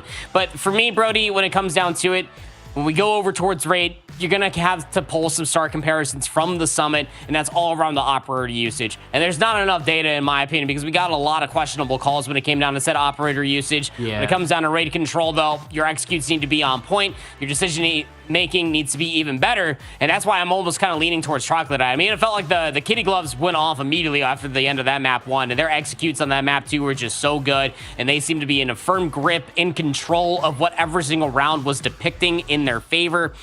I fear it might continue to go that way out of raid in their favor, but I love to be proven wrong. Yeah, I mean, honestly, I don't know what to expect. Obviously, I mean, you never know. Maybe Underdogs come into this matchup and they're a control team. Q-Down knows. But yeah, it does feel like... Imagine. Just imagine. I mean, we've seen crazier things. There's been some control teams over the years in Call of Duty, right? But it's probably the game mode you don't want to be most proficient on, considering you only see it once in a series compared to Hardpoint and Search and Destroy, where you see it twice. But still, yeah, I mean, I think you're absolutely right, mate. It does feel like so far Underdogs are the least well put together team comparatively. They had to clutch up to win game number 1, and for the most part, TT have been phenomenal in this series thus far. We go to raid control, and I wonder if we're going to see any of those magical spawn traps coming through from either of the two teams. Troglodyte will start things off on the defensive side here. Dogs think, well, this is the best way to start this round. We're going to just fast hit B, stack this point, get this one out of the way, and get a wealth of time for an A hit. Mute's going to be the only one to provide any resistance here off the rip. Yep, seems that way. Well, Fate's going to be just fine with it as they find 3 immediately through the opening break. Second segment is being worked on very, very quickly. You got about 3 different players hanging around the area. Now they're going to call towards Catbud just to push all the way past Laundry. That B zone is gone. Yep. That's the idea as well, and as is the case, right, as should be the case. If you're Troglodyte Tribe, we don't get to see the minimap where these players are positioned, but I like what they've done in kind of just leaving that point. Don't overinvest into it, because you can very easily give a lot of map space away to Underdogs. They still, however, have managed to get in behind enemy lines. Karba's now spawn trapping these players. That stunt would have connected had it not for Karba moving away. And now Troglodyte Tribe find themselves in this really awkward spot, right, Proper, where you've got this split coming through from Underdogs. You still look at the opening break-off, though. 23-14 is the current live, just under 2 minutes. There's more than enough time for Underdogs to try to win this via the kills alone, and Katba is just up on an absolute tear. 8 kills through this opening round, make it 9. He's going to get traded, but is there anybody from Underdogs to maybe try to benefit from that position? Sniper rifle inside a kitchen, not exactly what you would expect, but Mini Alex is there for the assistance, and Katba looking to call in the Predator missile, maybe to try to help out his team push forward. Yeah, Yeah, this round, I mean, it's far from done, right? You can still recover from these situations, but the life differential right now is so domineering. That Predator missile won't just provide a potential kill, it'll also provide information if that kill doesn't come through, and they will finally hunt that player down. So now down to a 19 versus 7 in the lives department. If I'm Troglodyte Tribe at this point, I kind of just throw myself at the opposition, because if you can't save this round, might as well not lose it via tick progression. Swag does come through for a couple of kills by the poolside though, so they're holding strong for a moment here. 60 seconds on the clock as well. There's definitely an opportunity to bring this down to time. Nobody flanking just yet. And again, there's 2 pieces being made from Troglodyte Tribe. I don't want to count these guys out just yet proper. No, I would not either. I mean, now the question starts to become, can you just play for the trades as you start to have a flank produced itself through kitchen, open stairs control here as well, and the last 4 players are forced to be isolated from one another. Now, Mr. Milan, he's got the War Machine available. He does find 2. Wait. You know they're on the zone. Does he pull it here? Honestly, I kind of think it might be worth it. This would be I would do it. Clutch. Yeah, this is one of those times where I absolutely would invest early on into the control. You're going to get one later on down the line. The Might not kill's need still it. coming through. Jimmy down for the count though. Mr. Milan is the player that you need to keep alive in this situation more than anybody. And the War Machine comes out. Here comes the pre-fire downrange. It's going to send those players right into Swag's line of sight, but Swag can't find anything for it. None of these War Machine pellets are connecting. You get nada but a hit marker, and Nigel removes him from the situation. Jay has to 1 versus 5 to save this round. That was a big gamble of the War Machine. I'll tell you what, I'll give him a tip of the hat for it, but he gets no more than that. Just a hit marker is all you get for that pull. Yeah, it's just... Could you imagine if that was like a Tempest or something in that position? Like all like the chain light. Oh, that would have been like gross. Dude, like a Gravity Vortex gun as well, like something. Yeah, the Gravity Vortex gun for sure would have been clutch in that situation. It's just like, nullified by a trophy. You get some damage, but it's just not enough to help yourself out in a 3v7. But Troglodyte Tribe gonna try on the same pair of pants that Underdogs just wore in their opening offense. They're just gonna bull rush all the way through driveway. Nigel's gonna find 2. There's no pressure in the middle of the map. They're more worried about Nigel, who finds more from top laundry. But that B zone might just go complete kaput. Not the case though. It was close. Yeah, that is crazy. Good start coming out, I think, on the whole for Troglodyte Tribe here. On the defense, they're keeping Underdogs, on the defense, keeping Troglodyte Tribe at bay. Now they'll have to hit the reset here. They're choosing, instead of translating straight over towards A, to hit B once again. They've got confidence that they can finish off this point, and I think now definitely with those 3 kills, that should be the case. So B is gone. Let's get that out of our minds here, folks. Now it's all about that transition over towards A, and I could see him through the X-ray. Can't see him on the map. Fade was chilling in the map, ready for some exit frags. He's only going to find 1. Pinstripe kill feed in effect. And that's okay for Troglodyte Tribe, right? I mean, you've got 1 minute 50 on the clock here. You've got a wealth of time, and you've got 5 operators on the board, including the one that coming out from Mini Alex. Yep, got to be the War Machine invested inside a kitchen, just trying to keep them at bay. You got to push this, trying to put itself together past the backside of laundry. That's going to be Jimmy. Eat a grenade right to the face. Got another one that's going to be mute, but the other 3 players are trying to push through P5 and maybe through open stairs. They're stuck in a back and forth gunfight versus Fade, who rips the Tempest inside of Tiki. Troglodyte Tribe trying to find a way to puncture the defense right now. These trades are not all that helpful. Even less helpful is the fact you've lost a 2-piece inside money to Nigel. So these kills, not favorable whatsoever right now. You're sending a couple of players on flank. You're hoping for some kind of heroic play from the likes of Mute at the moment, or potentially Swag inside Kitchen, but just finding yourselves overwhelmed. And again, Mute still hasn't been found out here in this situation, and finally we'll get a chance to activate now. That should turn the attention of Troglodyte Tribe around, and it does. But once again, Nigel has been the hero for Underdogs through this game. That life disparity just continues to grow here proper. It sure does. Jay gonna pull out the Gravity Vortex gun. Doesn't even really get a chance to fire it a second time. Sparrow needs to be the answer from Jimmy. Mute's now pulling the equalizer as well. They're trying to make this the push.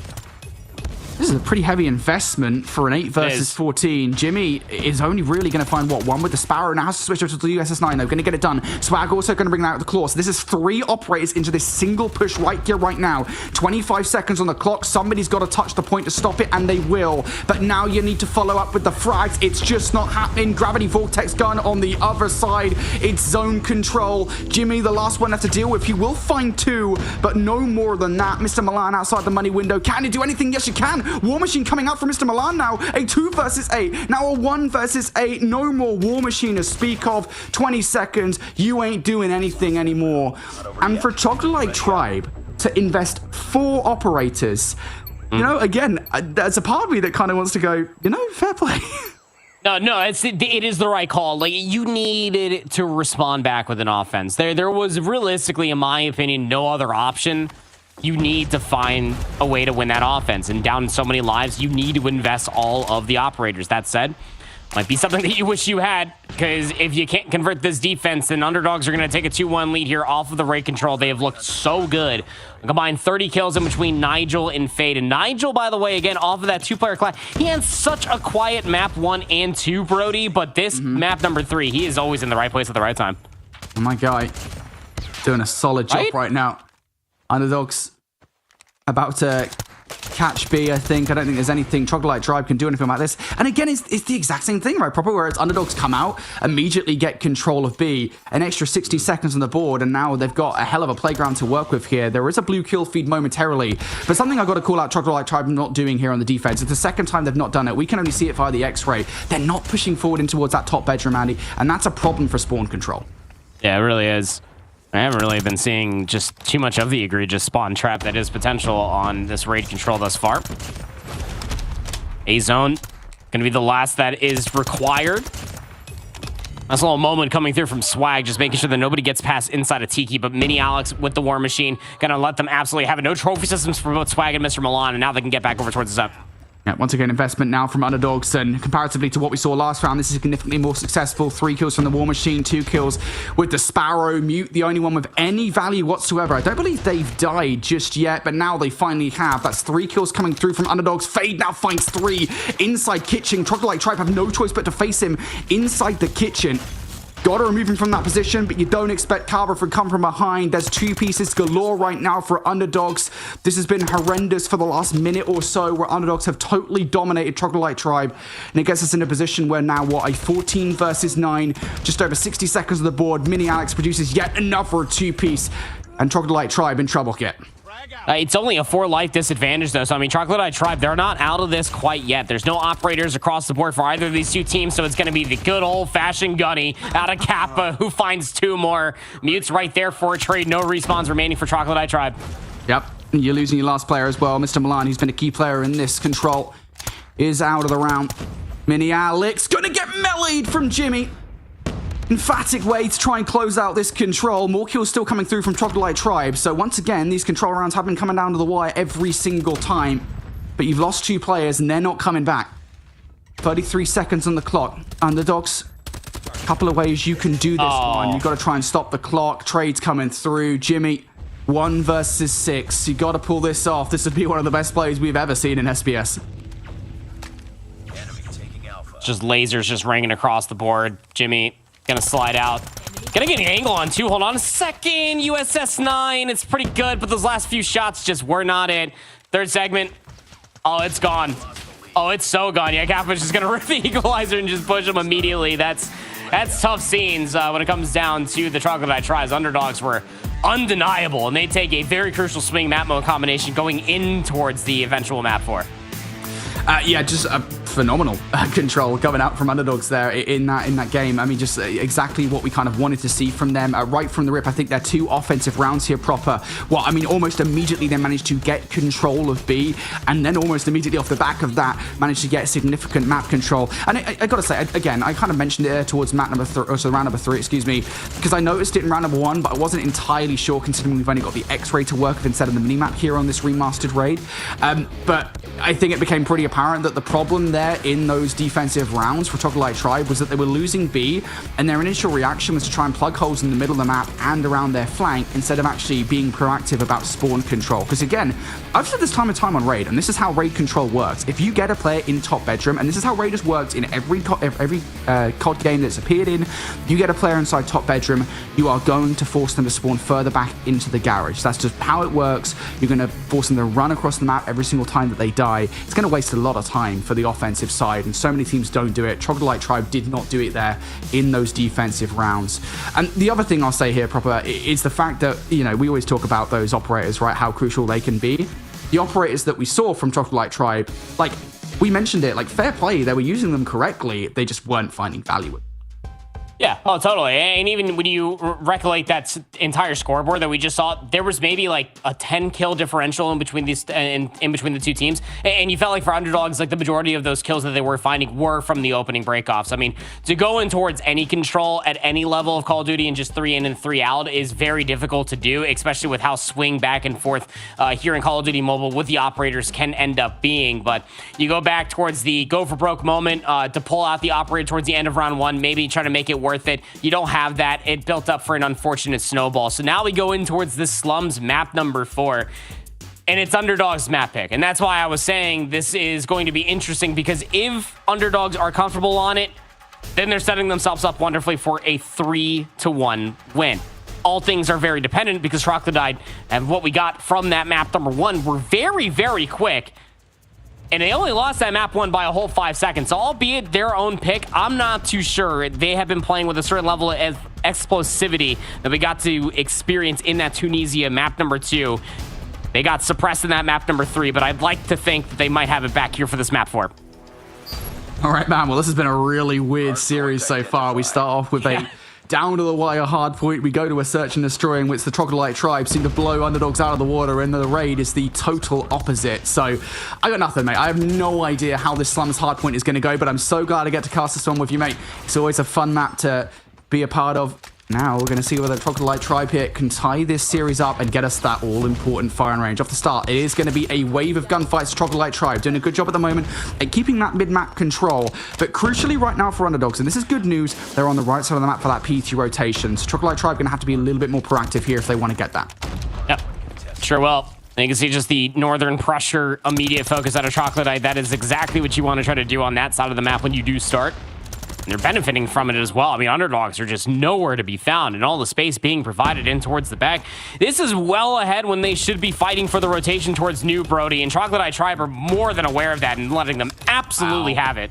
What a start. That is a wave of gunfights you frankly should not lose, and you're absolutely right to point out the fact that, you know, again, TT here, they get control of the middle of the map. They get like, what, 40 seconds off P1? Underdogs are so focused on that rotation towards New that they don't do anything to stop them on P1. Now they've lost P2 control as well, and the kill feed is lighting up blue in flashing neon signs at the moment. Kills from Underdogs. Can they find anything whatsoever? Swagger to find one. Now Underdogs starting to knock at the door at the front of this hard point. Again, a reminder, you can spawn trap players in the backline here, but you've got to start with a break from Underdogs, and it's just not happening. No kills for Fade, no kills for EO. Predator missile coming out now from Swag as well, and that's going to deal with all of that pressure down the main street. TT are playing perfectly right now. So what we've come to expect is that map picks just simply do not matter. Underdogs also picked the Tunisia map too, by the way, and they got blown out of the water. They picked this Slums HP map number 4, and Troglodyte tribe are just absolutely annihilating them. Swag's already up to 10 eliminations, and there's still 20 seconds left inside P2. I gotta get a big heads-up play from Mr. Milan. I mean, he is the anchor that was immediately playing all the way over towards the top side of Arches. You get those back anchor spawns, and it's very difficult to try to uproot this team, but it is Slums. Underdogs currently setting themselves up all the way past the cemetery, back towards Laundry, trying to anchor out the spawns for the Junkyard HP.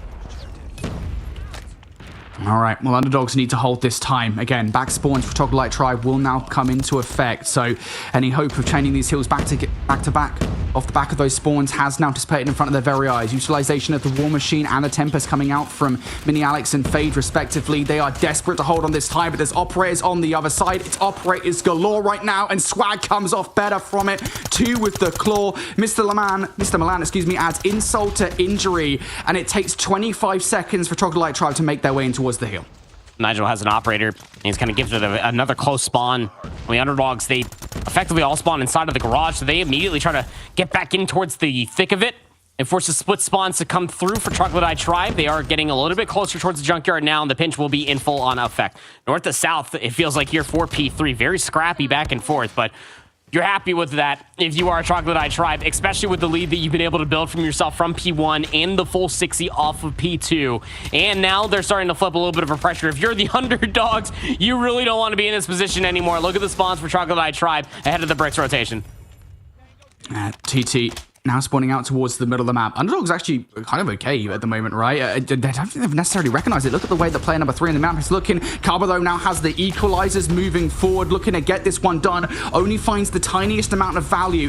Having to go to the gravity vortex gun now is Yao as well. And that's going to keep these guys out of the back door. They cannot go that way. They have to go around the outside. Nigel fires the Sparrow through as well. That's 3 operators coming up for Underdogs. You can feel the desperation in the way that this roster is playing right now, Proper. They know that they need to hold this hard point to get back into this game, and they are currently doing that. Jimmy is able to get past the front door, though. Troglodyte Tribe now knocking at the door once again, and Nigel is the one to piece up. It's a full yellow kill feed once more. Underdogs have done a brilliant job at weathering the storm.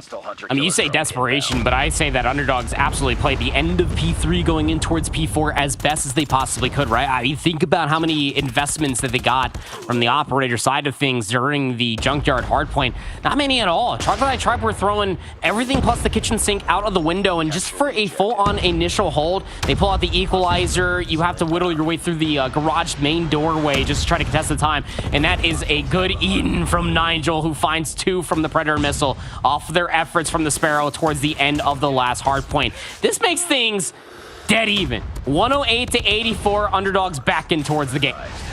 Yeah, it's kind of funny, right? Because we were kind of praising Troglodyte Tribe for the first 3 hard points. All it takes is really 1 solid hold from Underdogs to get back into this game. And it's not quite even Stevens just yet, but I think they've got their mojo back, and we've got a conversation to be had here on this map. Right now, though, Troglodyte Tribe not in control of P1.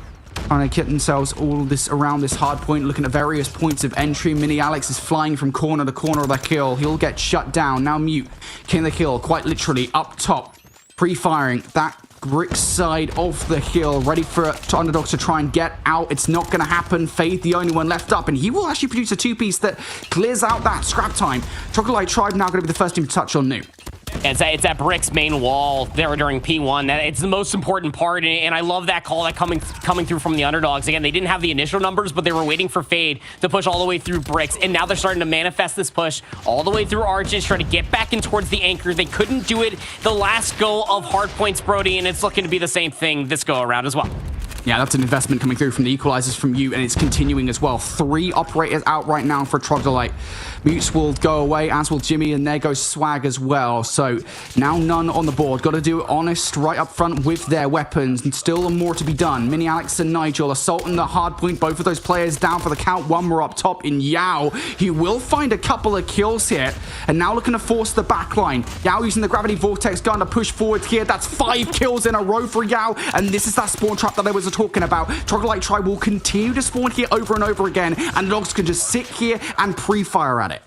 It's just surrounding the entire hardpoint with gravity. That'll definitely do the trick. 149 to 109. Hardpoint time will go gray. The rotation over towards new is what Underdogs are mostly focused on, but that lead gets extended ever so slightly. They battled back towards the tail end of things, Brody, but now they're on the side of the map that worked out better for them in that first set.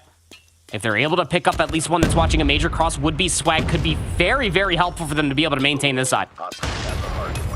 All right, well, Troglodyte Tribe, the lead has waned somewhat, but it is still a 50-point advantage. Now coming down to 40, 35 and counting.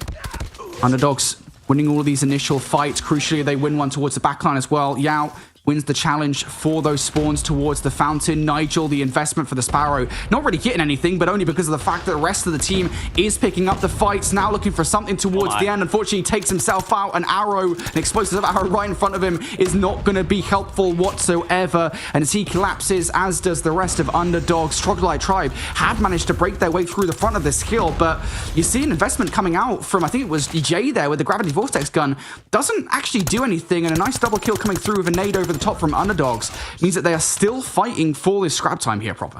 Yeah, and Troglodyte Tribe are currently aware of the situation, right? It's the same exact thing that I was talking about in the first set. It just so happens that Underdogs are constantly in a better position to try to hit a route and to make sure that the spawn trap does not get set up. Comes down to Mini Alex inside of the hill. Capo with the equalizer finds one on the outside of the main doorway, but still close spawns for Troglodyte Tribe. Mini Alex now has the War Machine. Mr. Milan has one of his own, doesn't even get an opportunity to utilize it, as Mini Alex just blowing them to smithereens. The first 20 secured.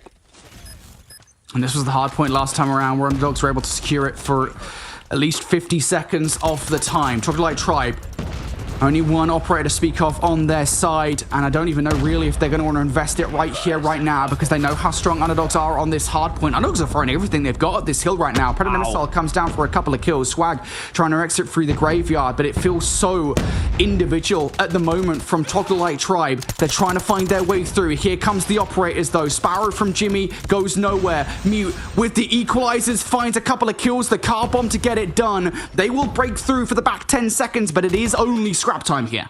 Kappa for 2. Yao's got an operator for the rotation. Mr. Malonzo has the War Machine in their back pocket as we go back to P1 once again. Just about a dead even game. Underdogs off of P3 and P4. They've been able to rectify the 50-point lead. Now they lead by 7 points, and they're starting to feel themselves a little bit here. Brick's control is a must. Fade is going crazy around the hard point, pulls the operator to boot.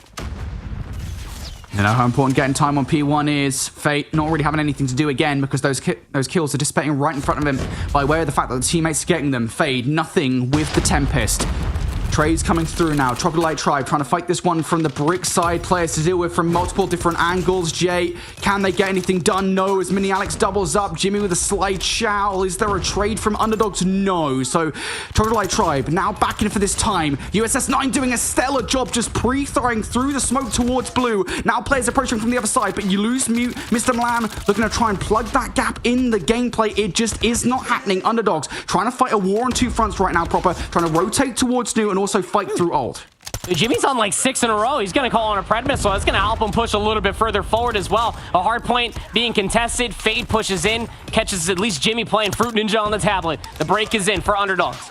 They're able to upset the spawns, but there's still one player in towards the back, and they're all trying to funnel to deal with this one player. That means that their eyes are on focus up front. These nades might hit. And no trophy systems to stop them. At the very least, Smoke is going to enable Troglodyte Tribe to get on through, but once again, it's the same problem as before. Yao on the defensive side this time around with the Gravity Vortex gun. Doesn't get anything. Can Mini Alex do so with the War Machine firing pellets down range? It's underdogs now spawning in towards the backline. Troglodyte Tribe trying to fight this one from the front. Jimmy for a couple of kills now. Fade, can he get anything towards the time? Fade finds 3, and underdogs now can still finish things here. Now no longer the case off the back of that contest. But this is a wealth of time you can't afford to give up if you're a TT. I mean, this is a big moment for underdogs. This side of the map has not been good for them the first 2 sets. The third go around is the absolute charmer. Troglodyte Tribe, though, can still contest this from the front. They're getting themselves closer towards the backside of blue to make sure that these stuns are connected and the players try to push through the center of the map, but one does slip the net, and that's going to be Kappa, who's up to 42 eliminations. Fade has another Tempest. Predator Missile gets called in. Fade takes himself out of the equation, but look at the rotation over towards New. Nigel, who's had a great pass map and this one as well, is putting himself in a really good position to try to upset these spawns. Yeah, and there's the spawns coming through. A couple of underdogs players spawning towards Garage. Nigel, you lose him. Now everything on Yao around the backline. Can they find any value? No. But is the distraction good enough for Fade to get towards the hard point? No. Also, underdogs failing here to get towards the hard point, but they still have those close spawns. They can still continue to hit this over and over again. Yao's the first point of entry here. The tip of the spear finds that first blood. Swag the pre-aim is going to take him out, but Fade around the backline. Perhaps he can be the player for underdogs to find their way through. Troglodyte Tribe now 225 and counting. Fade will double up and now is broken through. Yeah, but he's going to get traded out. The numbers are still favorable for Troglodyte Tribe, even though they thought they flipped the spawns. Now they're pulling out operators trying to hold on here. Kills are being made as well. Just pre-fire through the front right again. Those bullets do bounce with the claw, but Swag's going to run out of bullets now. Jay with the Gravity Vortex gun trying to keep these guys away from the Tribe. Troglodyte Tribe have dealt with pretty much everybody but Yao, and there goes Yao as well. You can't finish things here, as you said. You got to go New. Gotta go New, and again, this is underdog side of the map. They're already posted up inside a garage. You got a player of Fade up to 43 kills lurking. He's got good damage. And this is where underdogs managed to hold previously. This is their hard point. It has been over and over again to try and close out this series and qualify for Season 6 of the Snapdragon Pro Series. Just a few more kills. Kappa and Fade combined for 3. Can anybody from Troglodyte Tribe get there in time? No. The underdogs are not underdogs anymore. They're going to be in the challenge season. And they go on towards the next stage like you were just talking about, Brody. The search and destroy, definitely questionable, but that seems to be the area of effect on the day, that if you're going to qualify from the upper bracket, your search and destroy apparently sucks. Sorry, no shade towards X-Guns as well, but that just seems to be the name of the game. But I mean, what a turn of events. It felt like that the entire map 4 was split 50-50. You did have Troglodyte Tribe. They were much better on P2 and the P1 side of things. P3, P4 towards the tail end of the first set was much better for the underdogs, and they continue on with that same idea throughout the entirety of this map number 4, but it kept on getting better and better. At least through the second time with P2, they tried to fight for the spawns, still lost out. It was almost about a full 60 for Troglodyte Tribe, and they still maintained that lead. But going in towards the third go of hard points, they flip it out immediately. They pull out operators to try to bolster it, and they also play for the rotation over towards 3 and 4 early on. Very, very scrappy it was towards the end, but once they got that lead flip, Brody, the underdogs just never relented. I'm going to say as well, I know it's like a really minor kind of thing to point out off the back of that game. I don't know what it was very specifically about the final heal and the rotation where underdogs just seemed so solid, not just holding the spawns to that hardpoint, right, but also holding the hardpoint itself. Their garage, man. I honestly don't know why. Maybe they're like secret mechanics or something. That's their day job. I'm not really sure what the whole thing is going on there, but underdogs certainly seem to make that their home, and it helped them out so much. I think probably accumulatively, it must have got them like 110 points or so, and that is a massive investment into a huge win for underdogs. I mean, only 5 points of the first hard point, 8 points in the second one. I mean, you know that TRG is going to really be kind of kicking themselves for that, because that the hard points could have been what won them that series. And you're right, Purple. I don't know what's going on with the S&Ds today, but they keep swinging all of these series into bare minimum, these 3-1s. And maybe that's something that within the next week, these teams who have now qualified through to the challenge season should focus on a little bit. I mean, it's like you said, I mean, a combined 13-point differential as far as map 1 and 4 is concerned, but then the search and destroy, you get absolutely desecrated in 1-7.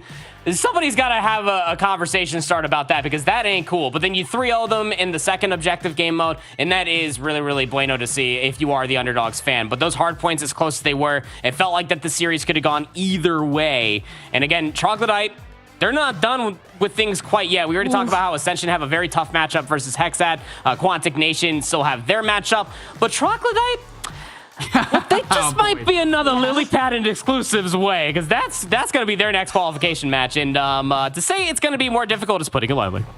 That's tough. That's tough. The way that these are shaking out, and then, of course, our last match of the day between Animus and Queens, whoever loses that match will drop down to face off against Vanquish. Suffice to say, I think our lower bracket final 4 matches are going to be really, really exciting tomorrow. So if you are at home and you want to see how this all culminates, make sure you tune back in tomorrow as well to see the last 4 matches, because I think we're going to have some bangers tomorrow as well. And the match that is right around the corner will be a good start for the absolute waterfall of chaos that's going to be happening. And we keep talking about it. It is that Animus versus Queens matchup. Before, though, we get into the final match of the day, we're going to send it to one last break. And when we return, Queens versus Animus. Don't go anywhere.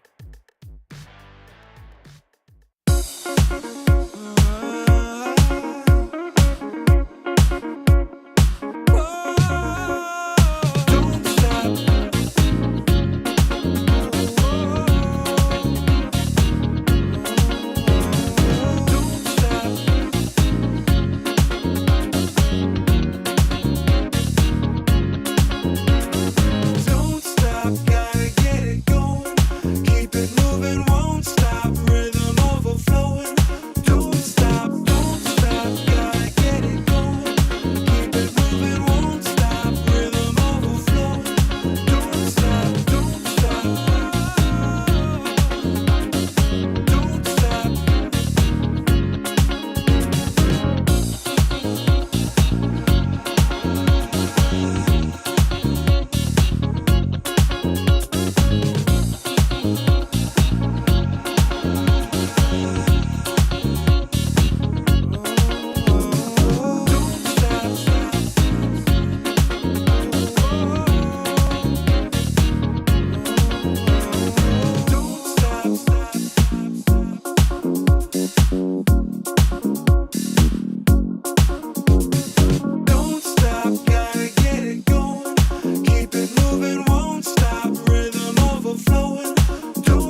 All right, everybody, welcome back to the Snapdragon Pro Series, to the matchup that we've all been waiting for, the match of the day between Animus and Queens. We talked about those storylines a little bit at the top of the show, whether that's former exclusive players now on Queens, the team that knocks exclusive down into that lower bracket, going up against Animus, who faced off against exclusive in 2024 in Champs. I mean, there's a lot happening with these two teams. We've been waiting to see what they're bringing to the table this time around in this season, Brody. So let's start talking about these rosters.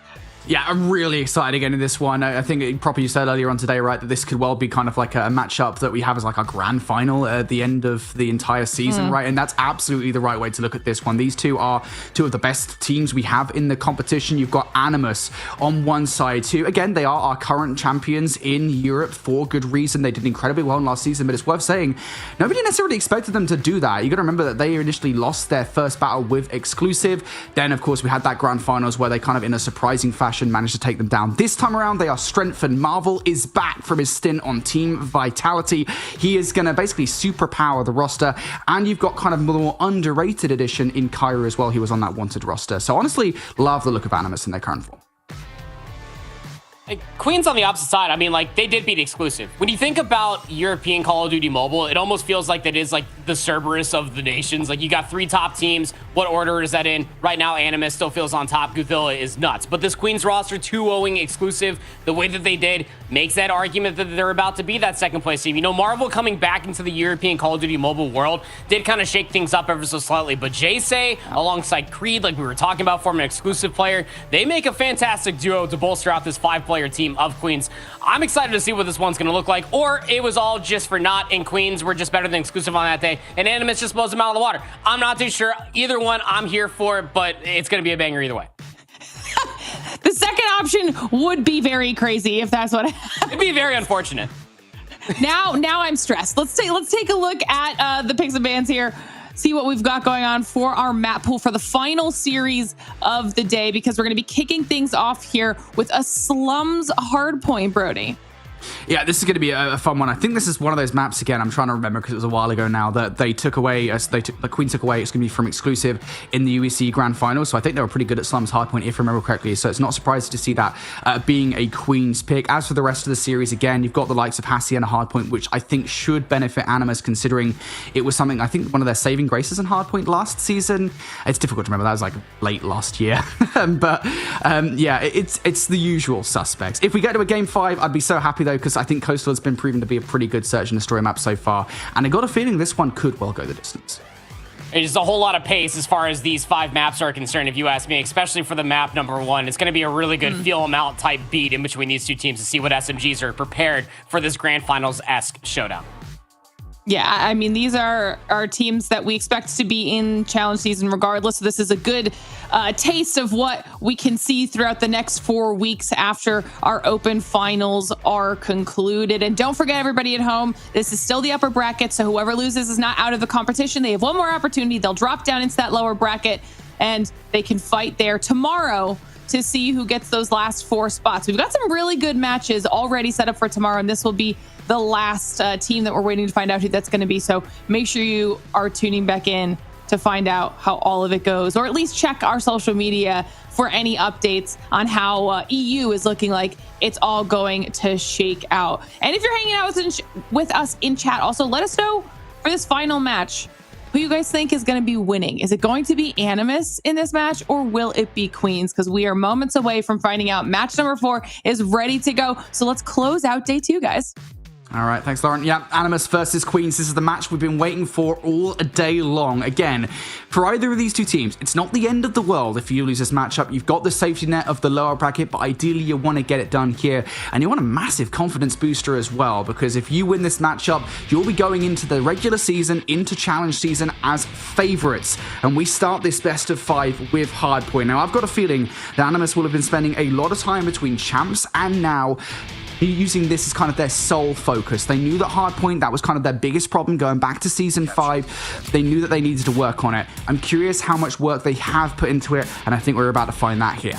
I'm actually more anticipating what Marvel was able to bring from his success at Team Vitality towards Animus, right? I mean, he's the one that left to join that super multi-nation power team, and now he's coming back to play in EU COD M. It could be the difference maker, a little bit of inside traits perhaps, but only time will tell. I might just be grasping at straws and narratives that don't actually exist. But Slum's Hardpoint should be an interesting one in between these two teams. All these players in this lobby should be somewhat familiar with this map mode combo. Yeah, I gotta find out. I don't know if Akwai is Marvel or not, or if he's Rasmo. It's kind of difficult to tell. I gotta imagine because he's using the AR, it's probably Marvel, but I'll have to ask somebody from production to tell us whether or not that is going to be the case. For now, we're going to assume that it is. Of course, Kairu also in the starting lineup, so one of those conversation talking points we always have, you know, when you've got 6 players on a roster, who's going to be the starting players, if you will. Interesting that they're giving Kairu a shot, one of those players from Wanted last season that made a hell of an impression on us on the casting desk, as did that entirety of the Wanted roster. Off the rip though, here on Slum's Hardpoint it is. Animus starting strong. Gafilla finds 3 kills in the feed. Queens not in a good spot right now as far as the rotation of new is concerned. Yeah, I mean, just on paper alone for Animus, like, this is a memo combination that just kind of makes sense in my opinion, right? I mean, like, you have a really good standout AR lineup that is okay to anchor out spawns, and it just sets up a lot of different routes for Godzilla. That said, Queens are already past the bricks wall. They're pushing past arches, trying to break up the monotony of the spawns, but you still got these blue spawns, plus you got the death machine out of Godzilla. It's just disgusting what a start 11 straight. Just a never a play you can really count out in this situation. Good to see a good play, Death Machine play coming through as well. Animus keeping Queens at bay at this point in time. Gafilla's not done yet. Finds yet another 3K with this Death Machine. How many bullets does this thing have? Still 150 in the magazine. Apparently, no, it's a spectator glitch. She's only got 4 left and will finally run out of bullets. Rob gets caught out with the Hunter-Killer drone, though. Animus continuing now off the back of Gafilla's spree, which still, somehow, some way, hasn't ended here over towards the new hardpoint. Not a lick of contention from Queens, and now Animus really starting to spread their wings towards the middle of the map as well. What streak is Gafilla even on right now? I don't even know. I don't even care. We need to see something better out of Queens. We were sitting here gassing them up.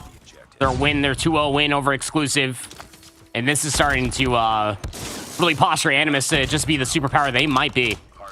That said, and you set up a little bit of a pinch Got those close garage spawns if you are Animus. We did see how effective this was in our last best of 5, Brody. And it's all Animus, though. It's not an easy string of hard points to be successful, but when Shark's finding 2 pieces, he can pull the equalizers, he can help things out, but Queens are still holding from the front. Queens just really awkward right now. Going to get shut down. Zuko trying to trade things out. Finds full with the Annihilator. That's going to temporarily allow them in, but Gefilla is the player you're contesting with on the other side, and really you could take any of the players right now that aren't Gefilla and be pretty confident that you could win the fight. Not when Gefilla's on the other side, though. He causes a bit of havoc there for Queens. They now cannot get back in towards the hard point. 15 seconds left. Going to be investment coming through from both sides. Creed, that player coming in from exclusive for Queens, will find 3 with the War Machine. So finally Queens have something, but even this, I mean, it's not solidified whatsoever. Look at those blue arrows in towards the hard point. Nothing solidified when you're in an 80-point deficit. It's down to 70, but even still, a whole hard point differential. Gotta need a break here. Look at the rotation for the garage. It's all just surrounded by blue arrows. 23 kills for Godzilla. He's got another death machine. Back that up by a Sparrow from Says, and it's just easy pickings for the initial fights. Yeah, Death Machine out from Gefilla again. We saw what he did on P2 last time around. He's continuing to tear through the opposition, really showing the full force of what this Death Machine would actually look like. It looks like a zombies match right now. Death Machine pickup is good for Gefilla, and he's tearing through the opposition. Zuko will survive the onslaught, but damage done. Create a lot of space there for Animus towards the hard point. Players like Shark and Says sitting pretty inside the hill. Still 25 seconds of time to grab. And Queens here just cannot find their way through. They are climbing into the kill one by one and finding themselves constantly outnumbered. I mean, it's like I say, I've never seen a map mode combination that makes more sense on paper than what I'm seeing out of Animus. Godzilla is up to 28 eliminations. Brody, the closest person to that is 18 kills, and that's Kairu on his own dang team. 19 for Zuko on the opposite side, but 28 is just absurd. The scoreline is suggestive of just the sheer brilliance and utter dominance that Animus have come in towards this table. I said a Grand Finals S match. Nah, not this Slums HP, not this map 1. This is terrible. I mean, you know what's scary, right, is that this could be a Grand Finals. Like, this could just be how far ahead of Animus are of pretty much everybody right now. Because again, I remind folks that Queens veto it every time. Well, yeah, I mean, just veto Animus at this point, to be honest. A reminder again that Queens, they beat exclusive earlier on in the tournament to get to this stage of the competition. But not just that, they've also beaten them in previous tournaments as well. They won against them in the UEC Grand Finals. So it might be a bit of a power ranking appearing right in front of us here. But obviously, it's not over till the fat lady sings, and she's still still quiet at the moment. Queens 50 points up at the moment inside this hard point, 100 point, 20 points down overall, though. Animus just have such a massive advantage at this point in time, and now they're fighting for the scrap, trying to push Queens further and further away from the rotation towards Newt. Yep, it all starts with one break. That's what you need. That was a hell of a good nade. Just landed right in the feet in between 2 members of the Queens and the main archway just outside of blue. It starts with one break, but you look at the operators that are being popped. This one War Machine needs to get packets of Equalizer, a Shark, and the War Machine out of Marvel. And it's just not happening. 4 dead in the feed. Inferno at least there to find 1 trade, Brody, but they got the spawns on lock. They're about to be 200. Yeah, and there's not even really an effort from Queens, at least a concerted one, to try and hit around the flank here. Gefilla, his staple Death Machine actually going to get shut down now. 3 kills coming through from Queens. The Claw finding a fair bit of value now. Those back spawns, again, they are hella sticky, so you know that Animus are going to continue to spawn there. Also kind of recognizing that someone might be coming from the middle of the map, and that's a good play call from Inferno to take that player down. Pressure on the backline has dissipated, but that has the control in the kill for Queens. So Animus now fighting this one from the front once again. Those spawns have now flipped. Queens around the backline. Fahim finds 2, and that is scrap time for Queens. So over the last hard point or so proper, we've seen a little bit more resistance from Queens, but honestly at this point, again, the question has to be asked, is it too little too late? It feels like it. I mean, you give up the back, 15, maybe close to 20 seconds for the rotation over towards 3 and 4. Animus are putting themselves in a position to maybe try to close it out on the next 2 hard points, and Queens are very much so aware of that. So they're trying to fight for the spawns immediately. They got numbers around the headstones, and they're going to be able to do the former and the latter simultaneously. It's a good way the gunfights close garage spawns, but this has been a really good sequence of 2 to 3 out of Queens. Now, Queens now looking a little bit more stabilized in towards this game. Not done just yet. Zuko watching the front of the hard point will find 2. Kill feed, for the most part, is going to be all Queens. Inferno investing the Tempest to try and keep Animus away from the hard point. Animus will try to get this done through the front. Kairu able to convert for the double. Inferno now isolated inside the kill. Creed around the street as well comes through for the help and shuts two of those players down. Kairu now looking to try and get things done towards the garage. And this has been the problem in the past, right? Where Queens haven't really been able to translate from P3 to P4 because Animus have got there first. It feels like the same thing is happening once again. Yeah, they were there first in the first set of hard points. They were at P3 first during this set of hard points, but it doesn't even matter. Queens have fought themselves outright back into this game, Brody. What was about 100+ odd lead is now down to just about 50. They had the close left side spawns. They had operators at the ready to rip through garage. What a massive moment coming through from Queens that they're still trailing, but they're putting themselves in a really good position to try to swip that. Yeah, you know that those backspawns are in for Animus here. You've got players watching all sorts of angles, but you've lost 3 of them, so Creed has to go ballistic around the backline. There we go. Gets direct impacted by the War Machine from Marvel, though. This is Marvel, by the way. We got that confirmed. And now Animus are back in for this time. They've also got players loitering around the outside of the hard point to try and keep Queens away from it, and they're doing exactly that. The USS-9s are firing on all cylinders. Couple of players now towards the backline. Can they find any value? No, they're being cut down before they even get a look at the kill. Animus have broken right back through and got a wealth of time. We said it could have been a comeback from Queens, and it still could be, but that's made it more difficult. Yeah, it really has been. I mean, what a bright moment coming through from Queens there at the end of P3, and the rotation over towards P4 was also a good one, but Animus, may remind everybody, not only just the team name, but the individuals here to the region. Just 14 points required. They've held P1 over the last couple of hills as well, so they could well do this here. And oh boy, here comes Gafilla, raining hellfire from the heavens. Will not get any more with the Death Machine, though. That feels like the first significant shutdown from Queens of that operator this entire game thus far. Is it enough? Animus fighting from bricks to try and get control of this hill. Marvel not able to produce all that much. Pinstripe Field can come through. Kairu and Says. SMGs for Animus will double up here, but Queens are not giving up. Shark now. Investment of the Equalizers wants to try and call game, but only can produce 2. Queens are so frustrating to deal with right now. They're refusing to give this game up. Don't let these boys start to cook. The biggest problem has been this rotation over towards P2, all map 1 long. Just 11 points required. Animus can still do it here. They currently have numbers plus the rotation towards New.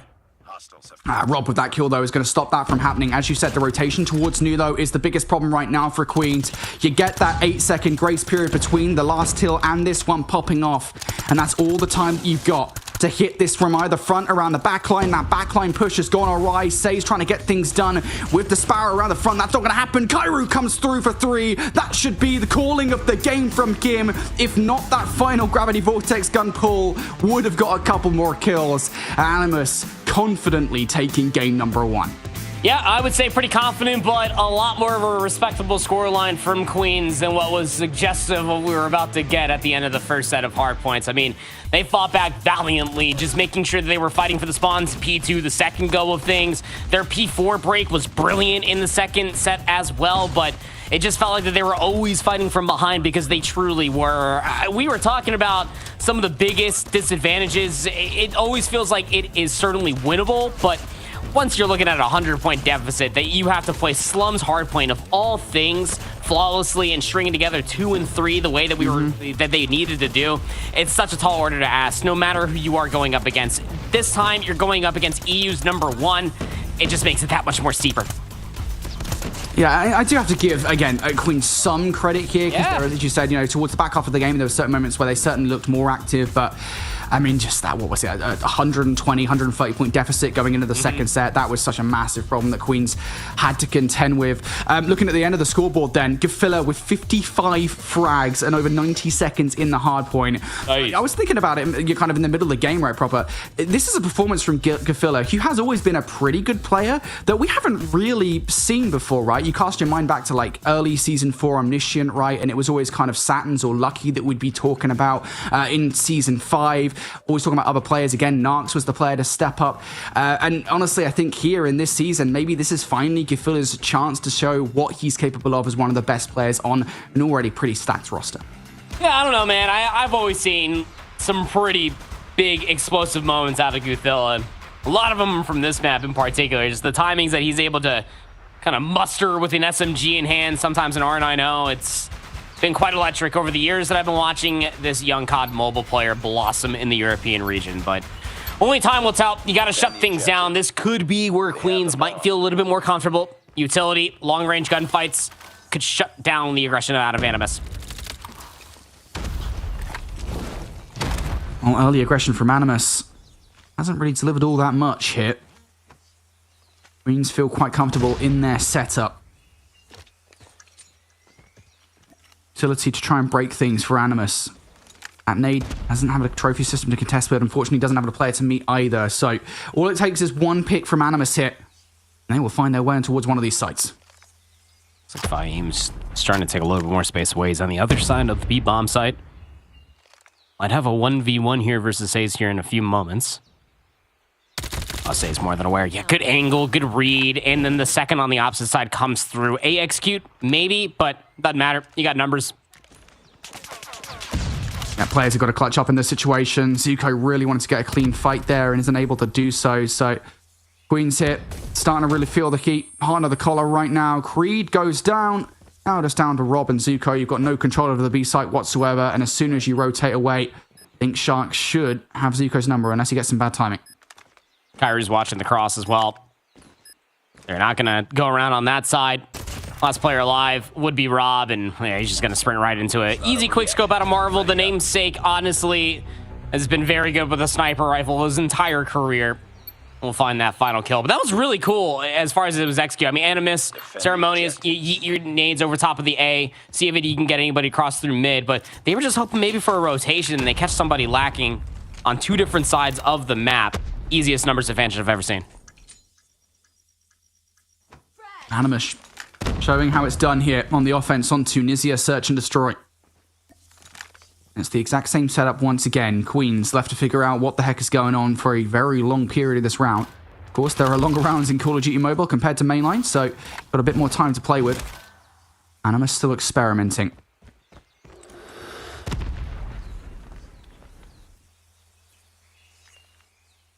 I mean, even in this moment in time, like full-on 5v5, they're so good at just jostling for position and trying to bait out information. All of that was for Shark, who is top line. He's looking for a drop-down play, let alone an angle to cut down somebody from the mid-cross. Here we go. Smokes out. Push onto the site for Animus.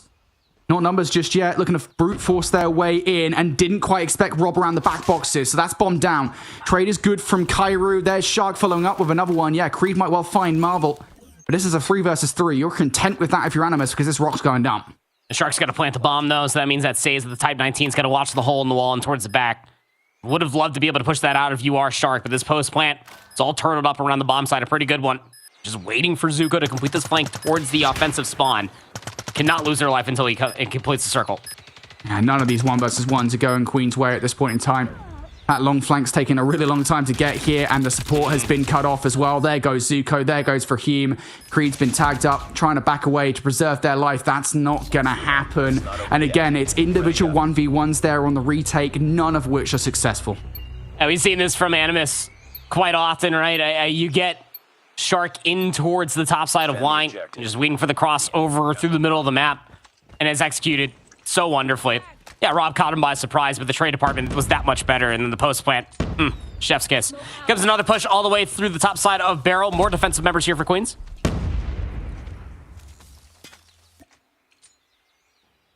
Queens looking to triple up on site. Rob dealing with a lot of pre-fire right now. Says he's going to be the player to go and deal with that kill. Yep, nice little pin and kit approach coming through from Queens, or from Animus, excuse me. Trade out from Inferno is good, though. Even better as Zuko going to take Shark out of the round. Say's trying to escape, and there is no escape for you, my friend.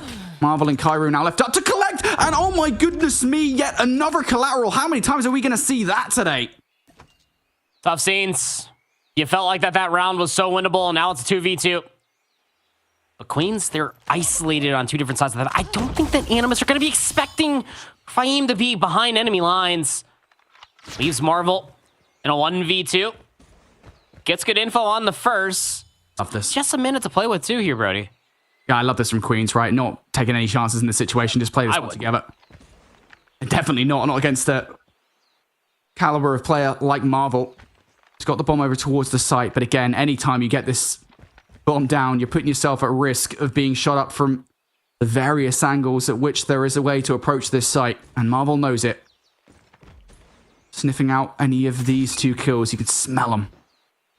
Bait the plan. Audio cue to get him towards the site. Yep, here we go. Marvel looking for it. Unfortunately, not even able to get the first kill through. Fahim, really the star of that round for Queens. Yeah, no, I mean, tough scenes. He's in between a sniper and an Odin. You want long range gun number 1 or longer range number 2. Like, a tough situation to find himself in at the end, but finally getting themselves on the board are Queens. They stopped this A salvo thanks to Zuko's nuttiness around that bomb site in that box. This time they're pushing all the way through. Oh, early snipe from Kyrie is good. Good trade, though, from Inferno. 4 versus 4 we go. Queens, as you said, aggression from them. I pretty much think that push was worth it. Unfortunately, the escape route for Inferno is cut short. And now, while it was worth it before, now they're in trouble. Marvel's got a really good beat. Asuko's just laying down low. Creed also gives up his angle. He's playing through the mid arches of the backside of the A-bomb. But speaking of that bomb, Guthilla, he was thinking about maybe a B push. Now, unbeknownst to Animus, there's nobody from Queens there. Yeah, they just got their heart set on this push over towards A. Shark gives a little bit too much of himself away there. Too much cake, apparently.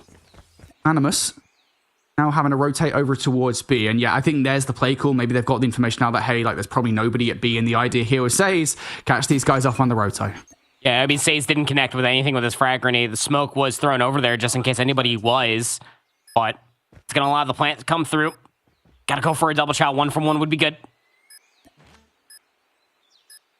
And I don't think they're going to take the path that would lead them to Says. I don't think Says saw them as well. Says rotated away at the wrong time here, so the call will not be made to Gafilla that they've got through. Gafilla's spidey senses are tingling regardless. Looking in that direction, time starting to run out in the round. Zuko and Fahim, you got to go. You got to go right now.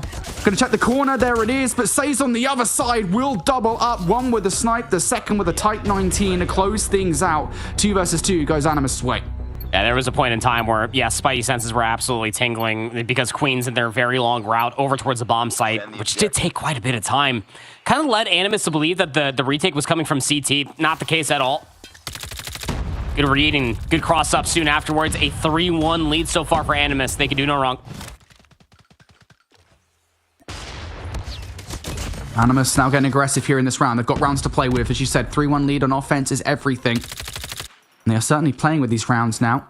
Pressure for them on that results in a 4 versus 3. And again, it spreads Queens very thin on the defense here. They've got a lot of ways to play this. Got to keep an eye on a lot of different points of entry. That's a good one, though, from Inferno. Shark now out of the round, brings us down to a 3 versus 3. It's going to make Animus more concentrate on how to play this. And a late utility would be very helpful for Animus in this moment of time. We've got Marvel alive and Cairo, so 2 snipers left to watch these longer lines of sight. Says has been making plays. That stun over the top. Might have connected on to Rob. Everybody just holds their line for now. There are 2 defenders here. I don't think there are 2 anymore. Only 1 now. Zuko being bullied right now. Help is very far away. It is not coming, my friend. And now it's down to Inferno. Season 5 wasn't great for Inferno. Need to get back to the Season 4 form. Oh, that's so unfortunate for Inferno. Takes a toe off for no more than that. That would have been a phenomenal clutch, but it's not to be. Shot him like right in the top of the calf, too. I mean, any semblance of trigger discipline right there would have been monumental to maybe try to reposition, gets the angle, maybe could have gotten one on the exit or just hold over the top for the player to push through to the side of arches, but it's a really good half for Animus so far. Final round on this side.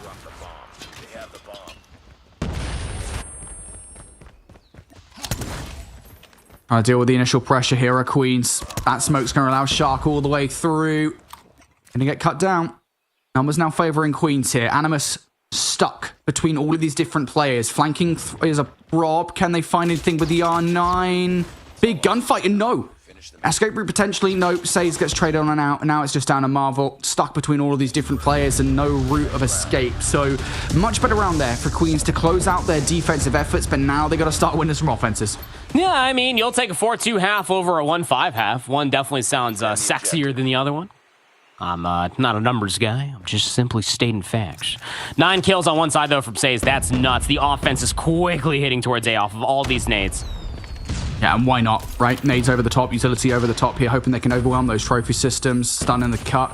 That's one player left to contend with, and it works perfectly for Queen. Synchronized hits here, but No Shark, they would find 3! Surely not number 4. Zuko, you're in danger, my friend. Shark is traded out, but the damage is done. Now down to the 2 versus 2 here. Queens have control of the site, but the quick hit from behind. Says catches the players unaware. Shark and Says, the SMG duo that have been so competent for Animus over the last year or so, they do it again. Yeah, he just 2v5'd on opposite sides, and a really nice flank comes through, but Says, he probably would have found more if he had an extended magazine on. Golly. Some really good timing there to at least find 3. Queens thought they had that sight in their favor. And what a way to crush the hopes and dreams of Queens at the start of this search and destroy. How aggressive they were. They felt confident, right? They won those first 2 gunfights and it just fell apart right in front of their very eyes. You can't quite do anything about that. And even this round isn't exactly going splendidly. Queens in a 4 versus 4. Yeah, it's fine. Not disadvantaged by any means. But as far as actually getting any progress towards either of these sites are concerned proper, nada. I mean, it just makes Inferno's position useless unless he can get a free pick. He's going to have to cause some space forward, and yeah, Shark's just playing the angle, expecting for the trade to come through almost immediately. Still have the bomb, though, if you are Zuko, but your teammates are just dying, just trying to find information. The hard way, no tradable position, Animus, they're about to be up on that point.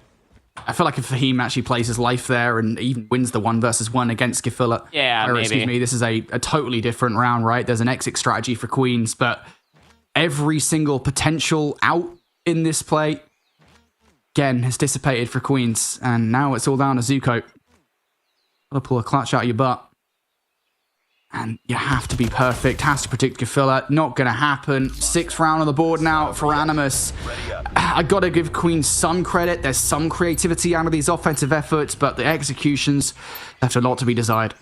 It's just like after like the first like 15 seconds and all the util's been expunged, they don't know how to then find the information or utilize their position to produce more activity on the map. They're going to go back to the same thing we've seen the past handful of rounds. The difference, they have to win this round. Initial trades once again. Animus now confident that this is definitely a hit towards the A site. All of them are sent in this direction. Inferno taken out. That nade should land, and it does. Kairu gets Zuko for it. Now Gefilla follows up with another one. Shot's not good enough to take Fahim out of the play, so 2 versus 2 we go. Bomb's still not down just yet. Gonna have to hit a breather here for a moment. Good angle being held in towards the back by Kairu. Says win for the overextension, but Inferno SKS good for 2. And that time around, it works out. They do not hesitate at all. They get nade connections, and whether it was an elimination, damage, or anything else, they just get 2 players inside the top 1 and just funnel all off the smoke once it starts to blossom. So that aggression was a good look out of Queens. Wonder if Animus would expect them to do it again. Surely not, right? That'd be crazy. Feels like we're going to see some kind of repeat play here. Queens once again hitting the A site. Utility nades over the top once more. How much of it connects, though, is a different story. Gefilla able to convert for 2 early on. It's a 3-for-1 trade. Make it a 4-for-1 as Marvel and Shark call game. Animus, 7-3 victory for them in Search and Destroy. Pretty much perfect there towards the end.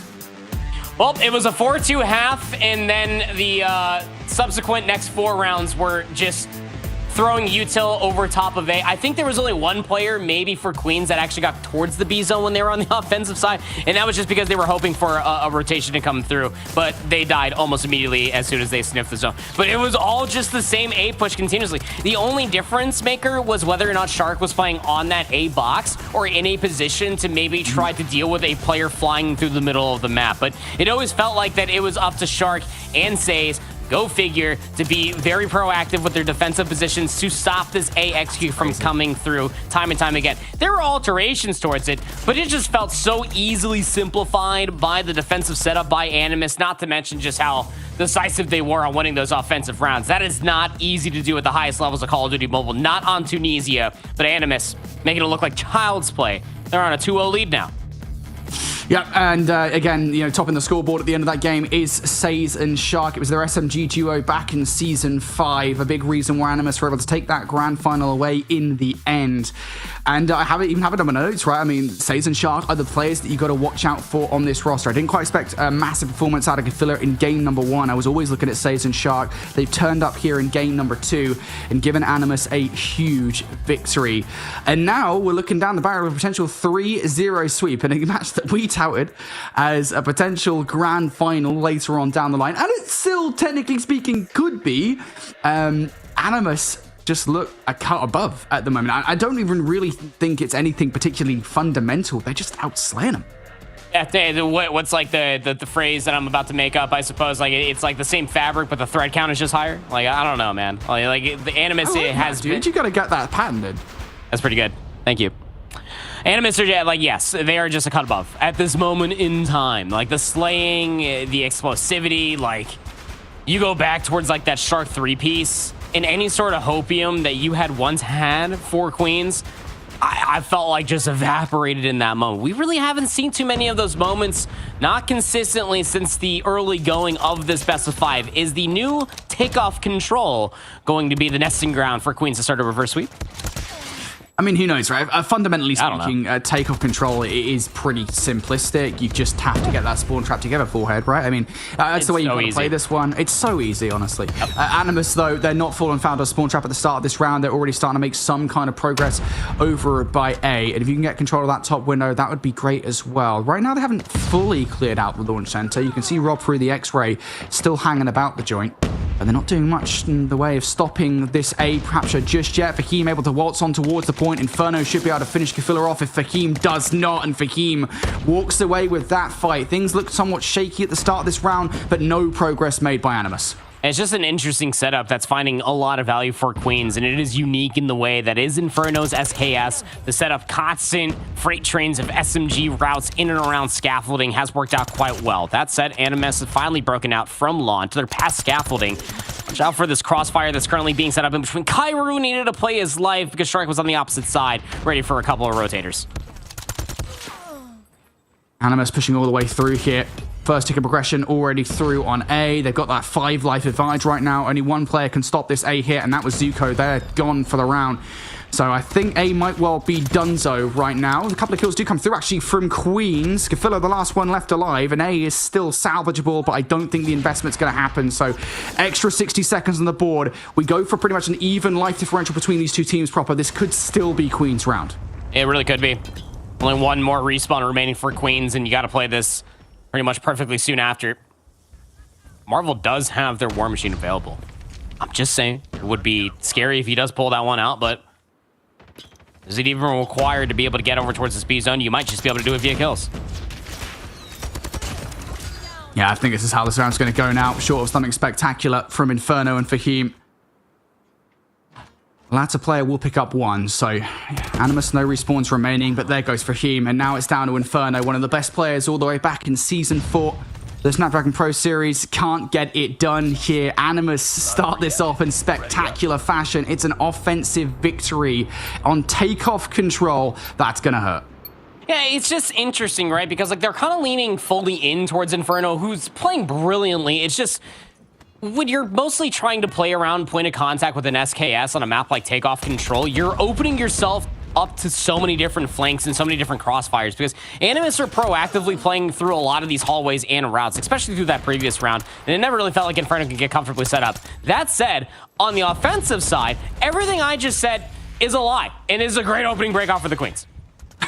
Yeah, Queens actually a pretty good start here. Shark comes through and immediately pulls the rug from right on under them, though. A couple of kills with the SMG to get that one done. One more player to contend with. That's Rob. They're out of the round. There goes Inferno as well.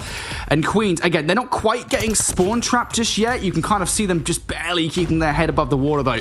One wave of gunfights and Animus will have them pinned down. Here comes the death machine from Gefiller. Outrange, that thing kind of falls off a little bit. Not going to produce all that much in the way of control of the middle of the map now. So Animus got to start to get creative here. Say's trying to wrap through the middle, through scaffolding, only going to find one before getting shut down. Again, Queen's dogged in the way that they're playing at the moment proper. They're refusing to give up that mid-map control.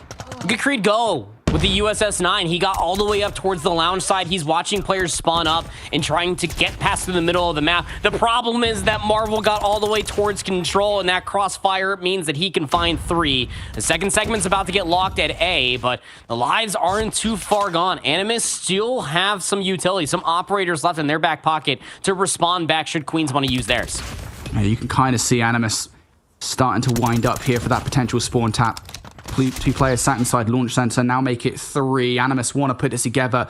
They just got to deal with the remaining players over by A. Here comes Shark, the cleaner, to get it done. Only finds 1, so Queens not falling foul of the spawn trap just yet. 14 seconds on the clock. They have to start to put some focus in towards this. Zuko goes down, but there's that A capture by way of Fahim.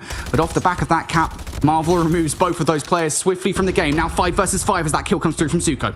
Hey, look at the positioning coming through. I mean, you have players in your spawn. Guthilla is watching these players spawn. The only place they can be is inside control or in the bottom of scaffolding. 3v2, though, not out of the woods yet. And Zuko pulling them right back in it. Couple of kills. Now make it 3 for Zuko. Wants to clutch up. That is a huge triple from Zuko. And there goes Marvel as well. Zuko might well have just single-handedly saved Queens in this control.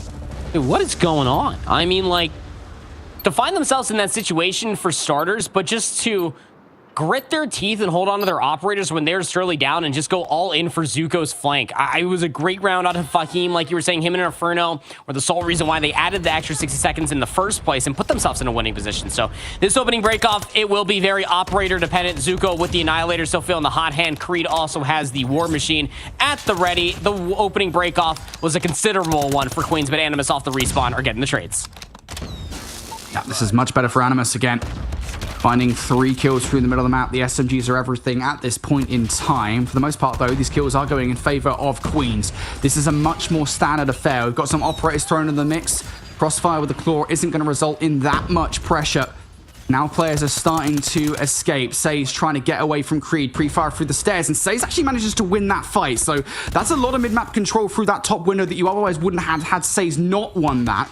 Animus now should feel pretty confident that they could get some kind of control over A, and they will. But Creed and Rob come through for a couple of kills. Kairu now needs to try and play his life.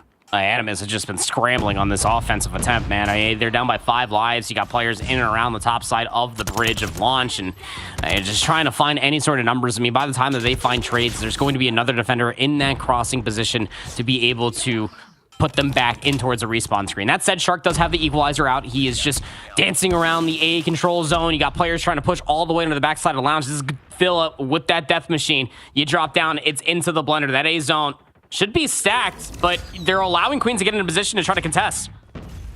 A couple of kills, though. It doesn't really matter too much, to be fair, as long as they actually get the kill. Zuko wants to save the day once again. Shark is going to be the player to take that player down. Pinstripe kill feed through.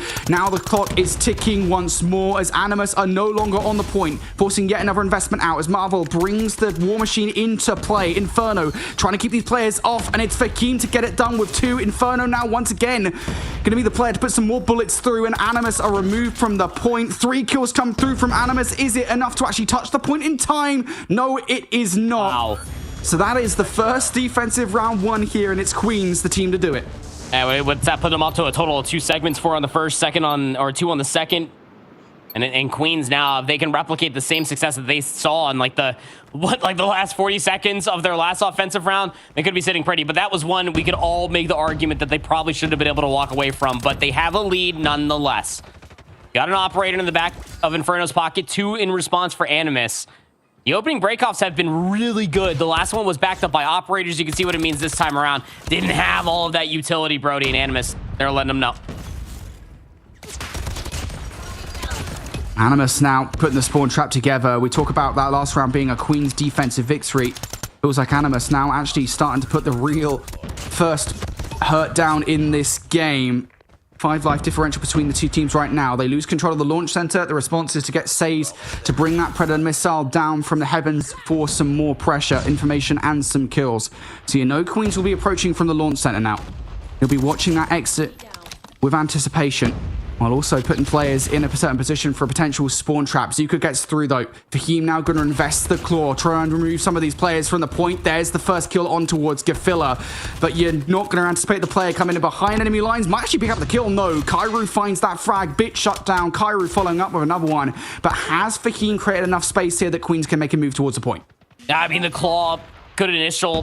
Thought that the reprise was going to be coming through to the backside of the medical bay. Was not the case at all. They've just been swarming around launch. Have Animus on this full hold, almost attempt. 5 seconds remain. There's a contest going down over by the A control zone, but the lives are just the biggest problem for Queens at this point in time. There is no more left in the clock. Last second contest? Nah, nothing. Full hold. And that means that it is a segment advantage for Animus. So they'll get the round 5 defense again. So just do that again, forehead. It's been a really weird control, hasn't it? Really, yeah. Every single round has felt so massively different from the next. Will round 5 continue that trend? Or lack thereof, I should say. Yep. Early investment in the Annihilator coming out from Zuko. Shut down immediately, and Shark follows up with a second kill, and then the investment of the equalizers. Shark wants this game done here, and will get shut out after the third kill. So that's a big kill from Inferno. Doesn't matter that you get to trade it out in this situation. You've removed that player. The problem now is the spawn trap's in effect. It's a full yellow kill feed, only the tiniest amount of blue from Inferno. Look at the lives here, proper. How to win a convincing opening break-off. An Animus story. Here in round number 5, 27-15 once the dust settles, and now Godzilla has a death machine. Yeah, he's gonna get traded, but I mean, it's just more of like the egregious because we can for Animus. Yeah. It's so done. Yep. Queens, like, you don't want to write them off, but I mean, this is such a disadvantage. It has never been so over right now if you're a Queens. 2-0 down in the series, about to lose this map. 3-0 short of something spectacular. Now you've got no respawns remaining. We were asking for the spawn trap here on takeoff control. It has finally happened. Animus dancing on the bodies of Queens here, all down to Zuko. This is donezo. Animus just looking to make it a formality at this point. 8 seconds on the clock. 1 versus 19 from Zuko isn't happening, mate. I can tell you that right now. I'd eat a cheesecake if he does this 19. That's not happening. Animus win the map 3-2. They win the series 3-0. They're into the SPS. We went back-to-back rounds, both offense and defense, where Animus had the most convincing opening breakoffs we have seen throughout the entirety of the day once we did reach map number 3. Now, that said, a lot of it was bolstered by operators. They're a defensive one. They ripped the operators first, and this is kind of like the discipline that you start to get for the roster of Animus who have been in grand finals before, have been in the upper echelon, they've been to world finals, they've been to LAN. So they know that, hey, you're going to use all of your resources. We're probably going to lose a lot of space on this map. We can try to fight it back, but the war of attrition, if we can hold on to our operators later towards round 5, offense or defense, whatever it may be, that is the best possible win condition. And that you just cannot teach. That was wonderfully executed for Animus there in that round 5. To be honest, I mean, the control was kind of fun to watch, right? Even the end of the hard point was fun to watch. I kind of feel like I should apologize to the viewers. We promised like a really fun matchup, like a back and forth affair, potential round number 5, or game number 5, excuse me. No, we didn't get that. Animus assert their dominance. That control was certainly the most competitive of the maps that we got to watch between these two teams. But I tell you what, that is a statement victory coming out from Animus. They're proving they are definitely the best team in Europe at the moment.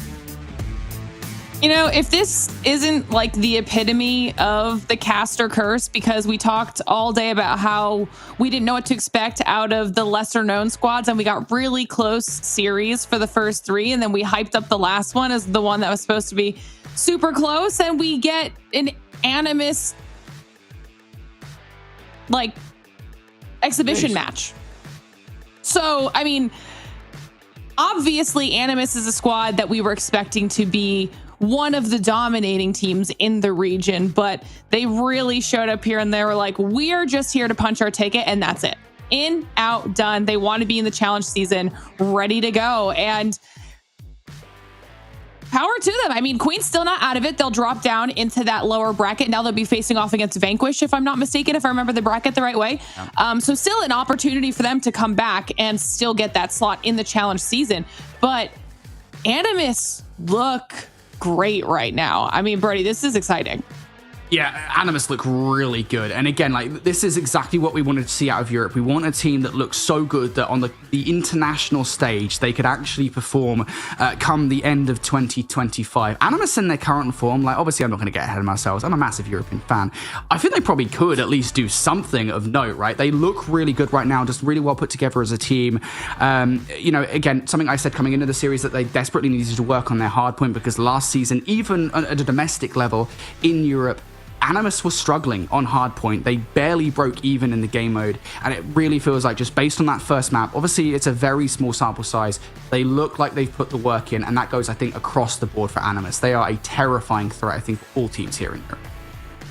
You guys aren't asking the right questions here. Like, what does this say about exclusive? Because, like, if Animus just did this to Queens, and Queens 2-0'd exclusive, like, is there any pecking order at all up at the top right now, or is just Queens playing maps that they're not necessarily comfortable? I don't know. I have more questions walking away from this last 3-0 than I do have answers. Well, then it's good that you answered first, because I was going to ask you how, in your opinion, that was all going to shake out for the challenge season. We're just going to have to wait and see that. That's what it boils down to, is we don't know. It could have been like you were saying, though, Proper. Was it bad day for exclusive, really good day for Queens, and they just happened to happen at the same time, and that was the result? Or is today the bad day for Queens and they're going to bounce back tomorrow? I don't know. When it comes down to it, though, I mean, for competitive Call of Duty, you don't get the luxury of having off days. Not when you're going up against other top teams here in Call of Duty Mobile, especially for Europe. When you're at the top of the pecking order, you don't get that luxury of having off days. You always have to play your best Call of Duty. But for moments like this, again, we expect for all three of these teams, including exclusive as well as Queens, down in the lower bracket, to still qualify for the challenger bracket. And I would again pose the question: are they using this just to test maps when they know that they are going up against other top teams? Because the other matchups, let's be candid, should be very winnable for them, and that should be their mindset going into challenger finals.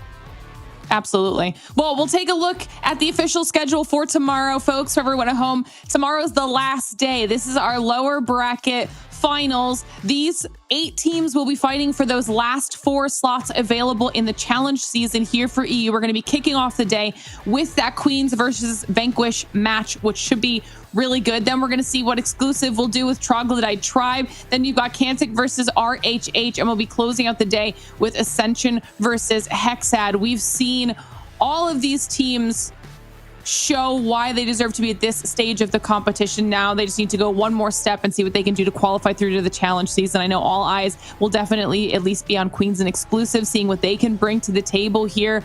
I think it's going to be really, really good. So hopefully all of you at home are excited to see who the last remaining 4 squads will be. But as far as today goes, we're done. Day 2 is finished. You've got PBM, X-Guns, Underdogs, and Animus as the first 4 teams to claim their spots in our upcoming challenge season. And like I've said, that means we still have one more day left of our open finals here in EU, and those last 4 squads will be decided and then sent through. Of course, a huge thank you to Snapdragon Elite Gaming and DHL for making this whole thing possible. And thank you to all of you at home for hanging out with all of us here and watching. Make sure you tune back in tomorrow to see how it all turns out. We'll see you